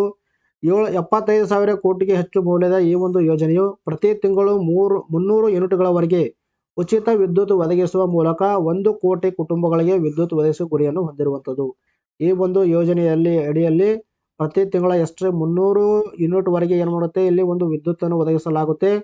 ಅದರ ಟಾರ್ಗೆಟೆಡ್ ಕುಟುಂಬಗಳು ಎಷ್ಟು ಅಂದ್ರೆ 1 ಕೋಟಿ ಅಂತ ನಾವು ಹೇಳ್ತೀವಿ. ಈ ಒಂದು ಯೋಜನೆಯು ಪ್ರತಿ ತಿಂಗಳು 300 ಯೂನಿಟ್ಗಳವರೆಗೆ ಉಚಿತ ವಿದ್ಯುತ್ ಒದಗಿಸುವ ಮೂಲಕ 1 ಕೋಟಿ ಮನೆಗಳನ್ನು ಬೆಳಗಿಸುವಂತ ಒಂದು ಗುರಿಯನ್ನು ಹೊಂದಿರುವಂಥದ್ದು. ಲಿಮ್ಕಾ ಬುಕ್ ಆಫ್ ರೆಕಾರ್ಡ್ಸ್ ನಲ್ಲಿ ಕೆಳಗಿನ ಯಾರು ಹೆಸರು ಸೇರ್ಪಡೆಯಾಗಿದೆ ಅಂತ ಪ್ರಶ್ನೆ ಕೇಳಿದ್ದಾರೆ. ಇದಕ್ಕೆ ಸರಿಯಾದ ಉತ್ತರ 2ನೇ ಆಪ್ಷನ್ ಬಸವರಾಜ್ ಹೊರಟ್ಟಿ. ಸತತ 8ನೇ ಅವಧಿಗೆ ಒಂದೇ ಕ್ಷೇತ್ರದಿಂದ ಆಯ್ಕೆಯಾಗಿ ದಾಖಲೆ ನಿರ್ಮಿಸಿರುವ ವಿಧಾನ ಪರಿಷತ್ತಿನ ಸಭಾಪತಿ ಬಸವರಾಜ್ ಹೊರಟ್ಟಿ ಅವರ ಹೆಸರು ಲಿಮ್ಕಾ ಬುಕ್ ಆಫ್ ರೆಕಾರ್ಡ್ಸ್ ನಲ್ಲಿ ಸೇರ್ಪಡೆಯಾಗಿರುವಂಥದ್ದು. ಇತ್ತೀಚೆಗೆ ವಿಧಾನಸಭೆಯಲ್ಲಿ ಮಂಡಿಸಲಾದ ವಿಧೇಯಕ ಪ್ರಕಾರ ಎಷ್ಟರಷ್ಟು ವಾಣಿಜ್ಯೋದ್ಯಮಗಳ ನಾಮಫಲಕಗಳಲ್ಲಿ ಕನ್ನಡ ಕಡ್ಡಾಯಗೊಳಿಸಲಾಗುತ್ತಿದೆ ಅಂತ ಪ್ರಶ್ನೆ ಕೇಳಿದ್ದಾರೆ. ಇದಕ್ಕೆ ಸರಿಯಾದ ಉತ್ತರ 60%. ಅಂಗಡಿ, ಮುಂಗಟ್ಟು, ಹೋಟೆಲ್ ಸೇರಿದಂತೆ ಎಲ್ಲಾ ರೀತಿಯ ವ್ಯಾಪಾರ ವಾಣಿಜ್ಯೋದ್ಯಮಗಳ ನಾಮಫಲಕಗಳಲ್ಲಿ ಶೇಕಡ 60ರಷ್ಟು ಕನ್ನಡ ಭಾಷೆ ಬಳಕೆ ಕಡ್ಡಾಯ ಮತ್ತು ನಾಮಫಲಕದ ಮೇಲ್ಭಾಗದಲ್ಲಿ ಕನ್ನಡ ಭಾಷೆ ಇರಬೇಕೆಂಬ ಉದ್ದೇಶದಿಂದ ರೂಪಿಸಿರುವ ಕನ್ನಡ ಭಾಷಾ ಸಮಗ್ರ ಅಭಿವೃದ್ಧಿ ತಿದ್ದುಪಡಿ ವಿಧೇಯಕ 2024 ಸರ್ಕಾರ ವಿಧಾನಸಭೆಯಲ್ಲಿ ಮಂಡನೆ ಮಾಡಿರುವಂಥದ್ದು. ಕನ್ನಡ ಮತ್ತು ಸಂಸ್ಕೃತಿ ಇಲಾಖೆ ಸಚಿವರ ಪರವಾಗಿ ಗೃಹ ಸಚಿವ ಡಾಕ್ಟರ್ ಪರಮೇಶ್ವರ್ ಈ ಒಂದು ವಿಧೇಯಕವನ್ನು ಮಂಡಿಸಿರುವಂಥದ್ದು. ರಾಜ್ಯದಲ್ಲಿ ತಯಾರಿಸಿದ ಉತ್ಪನ್ನಗಳ ಹೆಸರು, ಮಾಹಿತಿ ಇತರ ಭಾಷೆ ಜೊತೆಗೆ ಕನ್ನಡದಲ್ಲೂ ಇರಬೇಕಂತ ಇದರಲ್ಲಿ ಮಾಹಿತಿ ನೀಡಲಾಗಿರುವಂಥದ್ದು. 100ಕ್ಕೂ ಹೆಚ್ಚು ಉದ್ಯೋಗಗಳಿರುವ ರಾಜ್ಯ ಕೇಂದ್ರ ಸರ್ಕಾರಿ ಸಂಸ್ಥೆಗಳಲ್ಲಿ ಕನ್ನಡ ಕೋಶ ಸ್ಥಾಪನೆ ಮಾಡಬೇಕಂತ ಈ ಒಂದು ವಿಧೇಯಕದಲ್ಲಿ ತಿಳಿಸಲಾಗಿರುವಂಥದ್ದು. ಅದಲ್ಲದೆ ರಾಜ್ಯದ ಬ್ಯಾಂಕ್, ಹಣಕಾಸು ಸಂಸ್ಥೆಗಳಲ್ಲಿ ಸಾರ್ವಜನಿಕರ ಜೊತೆಗಿನ ಪತ್ರ ವ್ಯವಹಾರಗಳಲ್ಲಿ ಕನ್ನಡ ಕೂಡ ಕಡ್ಡಾಯ ಇರಲೇಬೇಕಂತ ಈ ಒಂದು ವಿಧೇಯಕದಲ್ಲಿ ತಿಳಿಸಲಾಗಿರುವಂಥದ್ದು. ಇನ್ನು ಕನ್ನಡ ಭಾಷೆ ಮಾತನಾಡಲು ಬರದ ಉದ್ಯೋಗಿಗಳಿಗೆ ಕನ್ನಡ ಪರಿಚಯಿಸಲು ಕಲಿಕಾ ಘಟಕ ಕೂಡ ಸ್ಥಾಪನೆ ಮಾಡಬೇಕಂತ ತಿಳಿಸಲಾಗಿರುವಂಥದ್ದು. ಭಾರತವು ಕೆಳಗಿನ ಯಾವ ದೇಶದಲ್ಲಿ ಹಿಂದೂ ದೇವಾಲಯ ನಿರ್ಮಾಣ ಮಾಡಿದೆ ಅಂತ ಪ್ರಶ್ನೆ ಕೇಳಿದರೆ ಇದಕ್ಕೆ ಸರಿಯಾದ ಉತ್ತರ 4ನೇ ಆಪ್ಷನ್ UAE ಅಂದರೆ ಯುನೈಟೆಡ್ ಅರಬ್ ಎಮಿರೇಟ್ಸ್ ಅಂತ ಹೇಳ್ತೀವಿ. ಯುನೈಟೆಡ್ ಅರಬ್ ಎಮಿರೇಟ್ಸ್ನಲ್ಲಿ ನಿರ್ಮಾಣಗೊಂಡಿರುವ ದೇಶದ ಮೊದಲ ಹಿಂದೂ ದೇವಸ್ಥಾನವನ್ನು ಪ್ರಧಾನಿ ನರೇಂದ್ರ ಮೋದಿ ಅವರು ಫೆಬ್ರವರಿ 14ರಂದು ಉದ್ಘಾಟನೆ ಮಾಡಿರುವಂಥದ್ದು. UAE BAPS ಸ್ವಾಮಿ ನಾರಾಯಣ ಸಂಸ್ಥೆ ಅಬುಧಾಬಿಯಲ್ಲಿ 27 ಎಕರೆ ಪ್ರದೇಶದಲ್ಲಿ ಬೃಹತ್ ಹಿಂದೂ ದೇವಸ್ಥಾನವನ್ನು ನಿರ್ಮಾಣ ಮಾಡಿರುವಂಥದ್ದು. ಕೃಷ್ಣ, ರಾಧೆ, ಶಿವ, ಪಾರ್ವತಿ, ಸೀತಾರಾಮ, ಲಕ್ಷ್ಮಣ ಹಾಗೂ ಹನುಮಂತ ಸೇರಿ ಬಹುತೇಕ ಎಲ್ಲ ಹಿಂದೂ ದೇವರುಗಳನ್ನು ಪೂಜಿಸಲಾಗುತ್ತದೆ. ಮಂದಿರವು 108 ಅಡಿ ಎತ್ತರದಲ್ಲಿ ನಿರ್ಮಾಣ ಮಾಡಲಾಗಿರುವಂಥದ್ದು. ಇನ್ನು ವಿಶ್ವದ 3ನೇ ಅತಿ ದೊಡ್ಡ ಆರ್ಥಿಕತೆ ಹೊಂದಿರುವ ದೇಶ ಯಾವುದು ಅಂತ ಪ್ರಶ್ನೆ ಕೇಳಿದ್ದಾರೆ. ಇದಕ್ಕೆ ಸರಿಯಾದ ಉತ್ತರ 2ನೇ ಆಪ್ಷನ್ ಜರ್ಮನಿ. ನೋಡಿ, ಇದ್ರ ಬಗ್ಗೆ ನಾವು ಮಾತಾಡ್ತಾ ಬಂದ್ರೆ ವಿಶ್ವದ 3ನೇ ಅತಿ ದೊಡ್ಡ ಆರ್ಥಿಕತೆಯ ಸ್ಥಾನವನ್ನು ಜಪಾನ್ ಕಳೆದುಕೊಂಡಿದ್ದು ಈ ಸ್ಥಾನವನ್ನು ಈಗ ಜರ್ಮನಿ ಪಾಲವಾಗಿರುವಂಥದ್ದು. 1960ರ ದಶಕದ ಅಂತ್ಯದವರೆಗೆ ಜಪಾನ್ ವಿಶ್ವದ 2ನೇ ಅತಿ ದೊಡ್ಡ ಆರ್ಥಿಕತೆಯಾಗಿತ್ತು. ಆದರೆ ಚೀನಾ ಪ್ರವರ್ಧಮಾನಕ್ಕೆ ಬಂದಿದ್ದರಿಂದ ಜಪಾನ್ 3ನೇ ಸ್ಥಾನಕ್ಕೆ ಜಾರಿತ್ತು. ಈಗ 4ನೇ ಸ್ಥಾನಕ್ಕೆ ಕುಸಿರುವಂಥದ್ದು. ನೋಡ್ರಿ, ಈ ಒಂದು ಚಾರ್ಟ್ ಬಹಳ ಇಂಪಾರ್ಟೆಂಟ್ ಆಗುತ್ತೆ. ಬೃಹತ್ ಎಕನಾಮಿ ಜಗತ್ತಿನ ಟಾಪ್ 10 ದೇಶಗಳು ನೋಡ್ರಿ. ಪ್ರಥಮ ಸ್ಥಾನದಲ್ಲಿರುವಂಥದ್ದು ಅಮೆರಿಕ, 2ನೇ ಸ್ಥಾನದಲ್ಲಿ ಚೀನಾ, 3ನೇ ಸ್ಥಾನದಲ್ಲಿ ಪ್ರಸ್ತುತವಾಗಿ ಜರ್ಮನಿ ಇರುವಂಥದ್ದು. ಜಪಾನ್ ಈಗ 4ನೇ ಸ್ಥಾನಕ್ಕೆ ಜರುಗಿರುವಂಥದ್ದು. 4ನೇ ಸ್ಥಾನದಲ್ಲಿ ಜಪಾನ್ ಆಮೇಲೆ 5ನೇ ಸ್ಥಾನದಲ್ಲಿ ಭಾರತ, 6ನೇ ಸ್ಥಾನದಲ್ಲಿ ಬ್ರಿಟನ್. ಭಾರತದ ಕೆಳಗಡೆ ಬ್ರಿಟನ್ ಇದೆ ಜಸ್ಟ್, ಭಾರತ ಮೇಲ್ಗಡೆ ಜಸ್ಟ್ ಜಪಾನ್ ಇರುವಂಥದ್ದು. ಇನ್ನು ರಾಷ್ಟ್ರೀಯ ಮಹಿಳಾ ದಿನವನ್ನು ಯಾವಾಗ ಆಚರಿಸಲಾಗುತ್ತದೆ ಅಂತ ಪ್ರಶ್ನೆ ಕೇಳಿದರೆ ಇದಕ್ಕೆ ಸರಿಯಾದ ಉತ್ತರ ಫೆಬ್ರವರಿ 13ರಂದು ಆಚರಣೆ ಮಾಡಲಾಗುತ್ತೆ. ನೈಟಿಂಗೇಲ್ ಆಫ್ ಇಂಡಿಯಾ ಅಥವಾ ಭಾರತ ಕೋಗಿಲೆ ಎಂದು ಖ್ಯಾತಿ ಪಡೆದ ಸರೋಜಿನಿ ನಾಯ್ಡು ಅವರ ಜನ್ಮದಿನದ ಸವಿ ನೆನಪಿಗಾಗಿ ಭಾರತದಲ್ಲಿ ರಾಷ್ಟ್ರೀಯ ಮಹಿಳಾ ದಿನವನ್ನು ಪ್ರತಿ ವರ್ಷ ಫೆಬ್ರವರಿ 13ರಂದು ಆಚರಣೆ ಮಾಡಲಾಗುತ್ತೆ. ಇನ್ನು ಸರೋಜಿನಿ ನಾಯ್ಡು ಅವ್ರ ಬಗ್ಗೆ ನಾವು ಮಾತಾಡ್ತಾ ಬಂದ ನೋಡ್ರಿ. ಇವರು ಜನನವಾಗಿದ್ದು 1879 ಫೆಬ್ರವರಿ 13, ಜನ್ಮಸ್ಥಳ ಹೈದರಾಬಾದು. ಸರೋಜಿನಿ ನಾಯ್ಡು ಅವರು ಬಂಗಾಳ ಕುಟುಂಬದಲ್ಲಿ ಜನಿಸಿರುವಂಥದ್ದು. ಇವರಿಗೆ ಏನಂತ ಕರಿತೀವಿ ಅಂದ್ರೆ ನಾವು ಭಾರತದ ಕೋಗಿಲೆ ಅಥವಾ ಭಾರತದ ನೈಟಿಂಗೇಲ್ ಅಂತ ಕರಿತೀವಿ. ಆದರೆ ಭಾರತದ ಗಾನ ಕೋಗಿಲೆ ಅಂತ ಯಾರಿಗೆ ಕರಿತೀವಿ ಅಂದ್ರೆ ಲತಾ ಮಂಗೇಶ್ಕರ್ ಅವರಿಗೆ ಕರಿತೀವಿ. The golden threshold Sarojini Naidu ಅವರ ಪ್ರಥಮ ಪುಸ್ತಕವಾಗಿರುವಂಥದ್ದು. ಇವ್ರು ರಚಿಸಿರುವಂಥ ಈ ಥರ ಒಂದು ಕೃತಿಗಳ ಅಥವಾ ಪುಸ್ತಕಗಳು ಯಾವಂದ್ರೆ ದ ಗೋಲ್ಡನ್ ಥ್ರೆಶೋಲ್ಡು, ಆಮೇಲೆ the bird of time, in the bazaars of Hyderabad ಅಂತ ಹೇಳ್ತೀವಿ. ಇನ್ನು ರಾಷ್ಟ್ರೀಯ ಕಾಂಗ್ರೆಸ್ ಅಧಿವೇಶನದ ಅಧ್ಯಕ್ಷತೆ ವಹಿಸಿದ ಭಾರತದ ಮೊಟ್ಟ ಮೊದಲ ಮಹಿಳೆ ಯಾರ್ದ್ರ ಸರೋಜಿನಿ ನಾಯ್ಡು ಅವರು. ಇವರು 1925ರಂದು ಕಾನ್ಪುರದಲ್ಲಿ ನಡೆದ ರಾಷ್ಟ್ರೀಯ ಕಾಂಗ್ರೆಸ್ ಅಧಿವೇಶನದ ಅಧ್ಯಕ್ಷತೆಯನ್ನು ವಹಿಸಿದರು. ಇನ್ನು ರಾಷ್ಟ್ರೀಯ ಕಾಂಗ್ರೆಸ್ ಅಧಿವೇಶನದ ಅಧ್ಯಕ್ಷತೆ ವಹಿಸಿದ ಮೊಟ್ಟ ಮೊದಲ ಮಹಿಳೆ ಯಾರಂದ್ರ ಎನಿ ಬೆಸೆಂಟ್ ಅಂತ ಹೇಳ್ತೀವಿ. ಭಾರತೀಯ ಮಹಿಳೆ ಕೇಳಿದ್ರ ಸರೋಜಿನಿ ನಾಯ್ಡು ಅವರು, ಜಸ್ಟ್ ಮಹಿಳೆ ಕೇಳಿದ್ರ ಎನಿ ಬೆಸೆಂಟ್ ಹೇಳ್ತೀವಿ. ಇನ್ನು ಭಾರತ ದೇಶದ ಮೊದಲ ಮಹಿಳಾ ರಾಜ್ಯಪಾಲರಾಗಿ ಸೇವೆಯನ್ನು ಸಲ್ಲಿಸಿದ ಯಾರಂದ್ರ ಸರೋಜಿನಿ ನಾಯ್ಡು ಅವರು. ಉತ್ತರ ಪ್ರದೇಶದ ಮೊದಲ ಮಹಿಳಾ ರಾಜ್ಯಪಾಲರಾಗಿ ಅವರು ಸೇವೆಯನ್ನು ಸಲ್ಲಿಸಿರುವಂಥದ್ದು. ಅದಲ್ಲದೆ ಇವರು ದಂಡಿ ಸತ್ಯಾಗ್ರಹ ಆಗಿರ್ಬೋದು, ಕ್ವಿಟ್ ಇಂಡಿಯಾ ಚಳವಳಿ ಮುಂತಾದ ಚಳವಳಿಗಳಲ್ಲಿ ಸ್ವತಂತ್ರ ಹೋರಾಟಗಾರರಾಗಿ ಭಾಗಿಯಾಗಿರುವಂಥದ್ದು. ಇನ್ನು 45ನೇ ಆವೃತ್ತಿಯ ಚೆಸ್ ಒಲಿಂಪಿಯಾಡ್ ಯಾವ ದೇಶದಲ್ಲಿ ಜರುಗಲಿದೆ ಅಂತ ಪ್ರಶ್ನೆ ಕೇಳಿದರೆ ಇದಕ್ಕೆ ಸರಿಯಾದ ಉತ್ತರ 2ನೇ ಆಪ್ಷನು ಹಂಗೇರಿ. ಇನ್ನು ಭಾರತದ ಮೊದಲ ಜೀವ ವೈವಿಧ್ಯತೆಯ ಪರಂಪರೆ ತಾಣ ಯಾವುದು ಅಂತ ಪ್ರಶ್ನೆ ಕೇಳಿದರೆ ಇದಕ್ಕೆ ಸರಿಯಾದ ಉತ್ತರ 4ನೇ ಆಪ್ಷನು ನಲ್ಲೂರು ಹುಣಸೆ ತೋಪು. ಒಡಿಶಾ ಸರ್ಕಾರವು ಕೋರಾಪಟ ಜಿಲ್ಲೆಯ ಗುಪ್ತೇಶ್ವರ ಅರಣ್ಯವನ್ನು ತನ್ನ 4ನೇ ಜೀವ ವೈವಿಧ್ಯ ಪರಂಪರೆ ತಾಣವಾಗಿ ಘೋಷಣೆ ಮಾಡಿರುವಂಥದ್ದು. ಒಡಿಶಾದ ಈ ತರ ನೋಡಿ ಒಟ್ಟಾರೆಯಾಗಿ ಈಗ ಒಂದು ಒಡಿಶಾದಲ್ಲಿ ಕಂಡು ಬರ್ತಾ ಇರುವಂತ ಬಯೋಡೈವರ್ಸಿಟಿ ಹೆರಿಟೇಜ್ ಸೈಟ್ಗಳ 4, ಈಗ 4ನೇ ಯಾವ್ದಾರ ಗುಪ್ತೇಶ್ವರ ಅರಣ್ಯ ಅಂತ ನಾವು ಹೇಳ್ತೀವಿ. ಇನ್ನು ಒಡಿಶಾದಲ್ಲಿ ಕಂಡು ಬರುವಂತ ಈ ತರ 3 ಬಯೋಡೈವರ್ಸಿಟಿ ಹೆರಿಟೇಜ್ ಸೈಟ್ಗಳು ಯಾವ್ದಾರ, ಒಂದು ಕಂಧಮಾಲ್ ಜಿಲ್ಲೆಯ ಮಂದಸರ್ ಅನ್ನೋದು, ಗಜಪತಿ ಜಿಲ್ಲೆಯ ಮಹೇಂದ್ರಗಿರಿ, ಬರಗಢ ಮತ್ತು ಬೋಲಂಗೀರ್ ಜಿಲ್ಲೆಗಳಲ್ಲಿ ಕಂಡುಬರುವಂತಹ ಗಂಧಮರ್ಧನ್, ಇವು ಏನಂದ್ರೆ ಒಡಿಶಾದಲ್ಲಿ ಕಂಡುಬರುವಂತ ಬಯೋಡೈವರ್ಸಿಟಿ ಹೆರಿಟೇಜ್ ಸೈಟ್ಗಳು. ಇನ್ನು ಜೀವ ವೈವಿಧ್ಯ ಪರಂಪರೆ ತಾಣ ಬಗ್ಗೆ ಮಾತಾಡ್ತಾ ಬಂದ್ರೆ ನೋಡ್ರಿ, ಜೈವಿಕ ವೈವಿಧ್ಯ ಕಾಯ್ದೆ 2002ರ ಸೆಕ್ಷನ್ 37 ಸಬ್ ಕ್ಲಾಸ್ 1ರ ಪ್ರಕಾರ ರಾಜ್ಯ ಸರ್ಕಾರವು ತನ್ನ ಅಧಿಕೃತ ಗೆಜೆಟ್ನಲ್ಲಿ ಜೈವಿಕ ವೈವಿಧ್ಯತೆಯ ಪ್ರಮುಖತೆಯ ಪ್ರದೇಶಗಳನ್ನು ಜೀವ ವೈವಿಧ್ಯ ಪರಂಪರೆ ತಾಣಗಳು ಎಂದು ಸೂಚಿಸುವ ಅಧಿಕಾರವನ್ನು ಹೊಂದಿರುವಂಥದ್ದು. ಅಂದ್ರೆ ಇಲ್ಲಿ ಜೀವ ವೈವಿಧ್ಯ ಪರಂಪರೆ ತಾಣ ಅಂತ ಘೋಷಣೆ ಮಾಡುವಂತಹ ಅಧಿಕಾರ ಯಾರಿಗಿದೆ ಅಂದ್ರೆ ರಾಜ್ಯ ಸರ್ಕಾರಗಳು ಹೊಂದಿರುವಂಥದ್ದು. ಇನ್ನು ಭಾರತದ ಮೊಟ್ಟ ಮೊದಲ ಜೀವ ವೈವಿಧ್ಯ ಪರಂಪರೆ ತಾಣ ಯಾವುದರ, ಬೆಂಗಳೂರಿನಲ್ಲಿ ಕಂಡು ಬರುವಂತ ನಲ್ಲೂರು ಟಮರಿಂಡಾ ಗ್ರೋವ್, ಇದನ್ನು 2007ರಲ್ಲಿ ಘೋಷಣೆ ಮಾಡಲಾಗಿರುವಂಥದ್ದು. ಇನ್ನು ಇತ್ತೀಚೆಗೆ 58ನೇ ಜ್ಞಾನಪೀಠ ಪ್ರಶಸ್ತಿ ವಿಜೇತರು ಯಾರು ಅಂತ ಪ್ರಶ್ನೆ ಕೇಳಿದರೆ, ಇದಕ್ಕೆ ಸರಿಯಾದ ಉತ್ತರ 3ನೇ ಆಪ್ಷನ್ 1 ಮತ್ತು 2, ಅಂದ್ರೆ ರಾಮಭದ್ರಾಚಾರ್ಯ ಮತ್ತು ಗುಲ್ಜಾರ್ ಅಂತ ನಾವು ಹೇಳ್ತೀವಿ. ಖ್ಯಾತ ಚಿತ್ರ ಸಾಹಿತ್ಯ ಮತ್ತು ಉರ್ದು ಕವಿಯಾಗಿರುವಂತಹ ಗುಲ್ಜಾರ್ ಹಾಗೂ ಸಂಸ್ಕೃತ ವಿದ್ವಾಂಸರಾದ ಜಗದ್ಗುರು ರಾಮಭದ್ರಾಚಾರ್ಯ ಅವರು 58ನೇ ಜ್ಞಾನಪೀಠ ಪ್ರಶಸ್ತಿಯ ಜಂಟಿ ಗೌರವಕ್ಕೆ ಭಾಜನರಾಗಿರುವಂಥದ್ದು. ವೆರಿ ಇಂಪಾರ್ಟೆಂಟ್ ಆಗುತ್ತೆ ನೋಡ್ರಿ. 2024ನೇ ಸಾಲಿನಲ್ಲಿ 58ನೇ ಜ್ಞಾನಪೀಠ ಪ್ರಶಸ್ತಿ ನೀಡಲಾಗಿರುವಂಥದ್ದು. ಈ ಒಂದು ಪ್ರಶಸ್ತಿಗೆ ಭಾಜನರಾದವರು ಯಾರಂದ್ರ ಗುಲ್ಜಾರ್ ಅನ್ನೋರು ಮತ್ತು ರಾಮಭದ್ರಾಚಾರ್ಯ ಅಂತ ಹೇಳ್ತೀವಿ. ಸಂಸ್ಕೃತ ಲೇಖಕರಿಗೆ ಈ ಒಂದು ಪ್ರಶಸ್ತಿ ನೀಡುತ್ತಿರುವುದು 2ನೇ ಬಾರಿ. ಗುಲ್ಜಾರ್ ಈ ಒಂದು ಮಹಾನತ ಪ್ರಶಸ್ತಿ ಗಳಿಸುತ್ತಿರುವಂತಹ ಉರ್ದು ಸಾಹಿತ್ಯಗಳಲ್ಲಿ 5ನೇದವರು ಆಗಿರುವಂಥದ್ದು.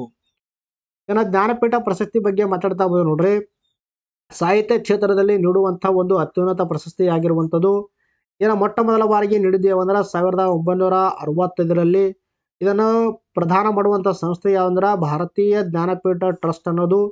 ಇನ್ನು ಮೊಟ್ಟ ಮೊದಲ ಬಾರಿಗೆ ಜ್ಞಾನಪೀಠ ಪ್ರಶಸ್ತಿ ಪಡೆದ ಮೊದಲ ಮಹಿಳೆ ಯಾರಂದ್ರ ಆಶಾ ಪೂರ್ಣದೇವಿ, 1976, ಬಂಗಾಳದ ಕವಿಯಾಗಿರುವಂಥದ್ದು. ಇನ್ನು ಮೊದಲ ಬಾರಿಗೆ ಈ ಒಂದು ಪ್ರಶಸ್ತಿ ಪಡೆದವರು ಯಾರಂದ್ರ ಜಿ ಶಂಕರ್ ಕುರುಪ್ ಅವರು, ಮಲಯಾಳಂ ಕವಿ, 1965ರಲ್ಲಿ ಪಡೆದುಕೊಂಡಿರುವಂಥದ್ದು. ಇನ್ನು ವಿಶ್ವದ ಮೊದಲ ಹಸಿರು ಹೈಡ್ರೋಜನ್ ಸ್ಥಾವರ ಮತ್ತು ಇಂಧನ ಕೇಂದ್ರವನ್ನು ಯಾವ ಅಂತಾರಾಷ್ಟ್ರೀಯ ವಿಮಾನ ನಿಲ್ದಾಣದಲ್ಲಿ ಉದ್ಘಾಟಿಸಲಾಗಿದೆ ಅಂತ ಪ್ರಶ್ನೆ ಕೇಳಿದರೆ, ಇದಕ್ಕೆ ಸರಿಯಾದ ಉತ್ತರ 1ನೇ ಆಪ್ಷನ್ ಕೊಚ್ಚಿ ಅಂತಾರಾಷ್ಟ್ರೀಯ ವಿಮಾನ ನಿಲ್ದಾಣ. ಏಷ್ಯಾ ಟೀಮ್ ಬ್ಯಾಡ್ಮಿಂಟನ್ ಚಾಂಪಿಯನ್ಶಿಪ್ನಲ್ಲಿ ಮಹಿಳೆಯರ ತಂಡ ಯಾವ ಪದಕ ಜಯಿಸಿದೆ ಅಂತ ಪ್ರಶ್ನೆ ಕೇಳಿದ್ದಾರೆ. ಇದಕ್ಕೆ ಸರಿಯಾದ ಉತ್ತರ 1ನೇ ಆಪ್ಷನ್ ಚಿನ್ನದ ಪದಕ ಗೆದ್ದಿರುವಂಥದ್ದು.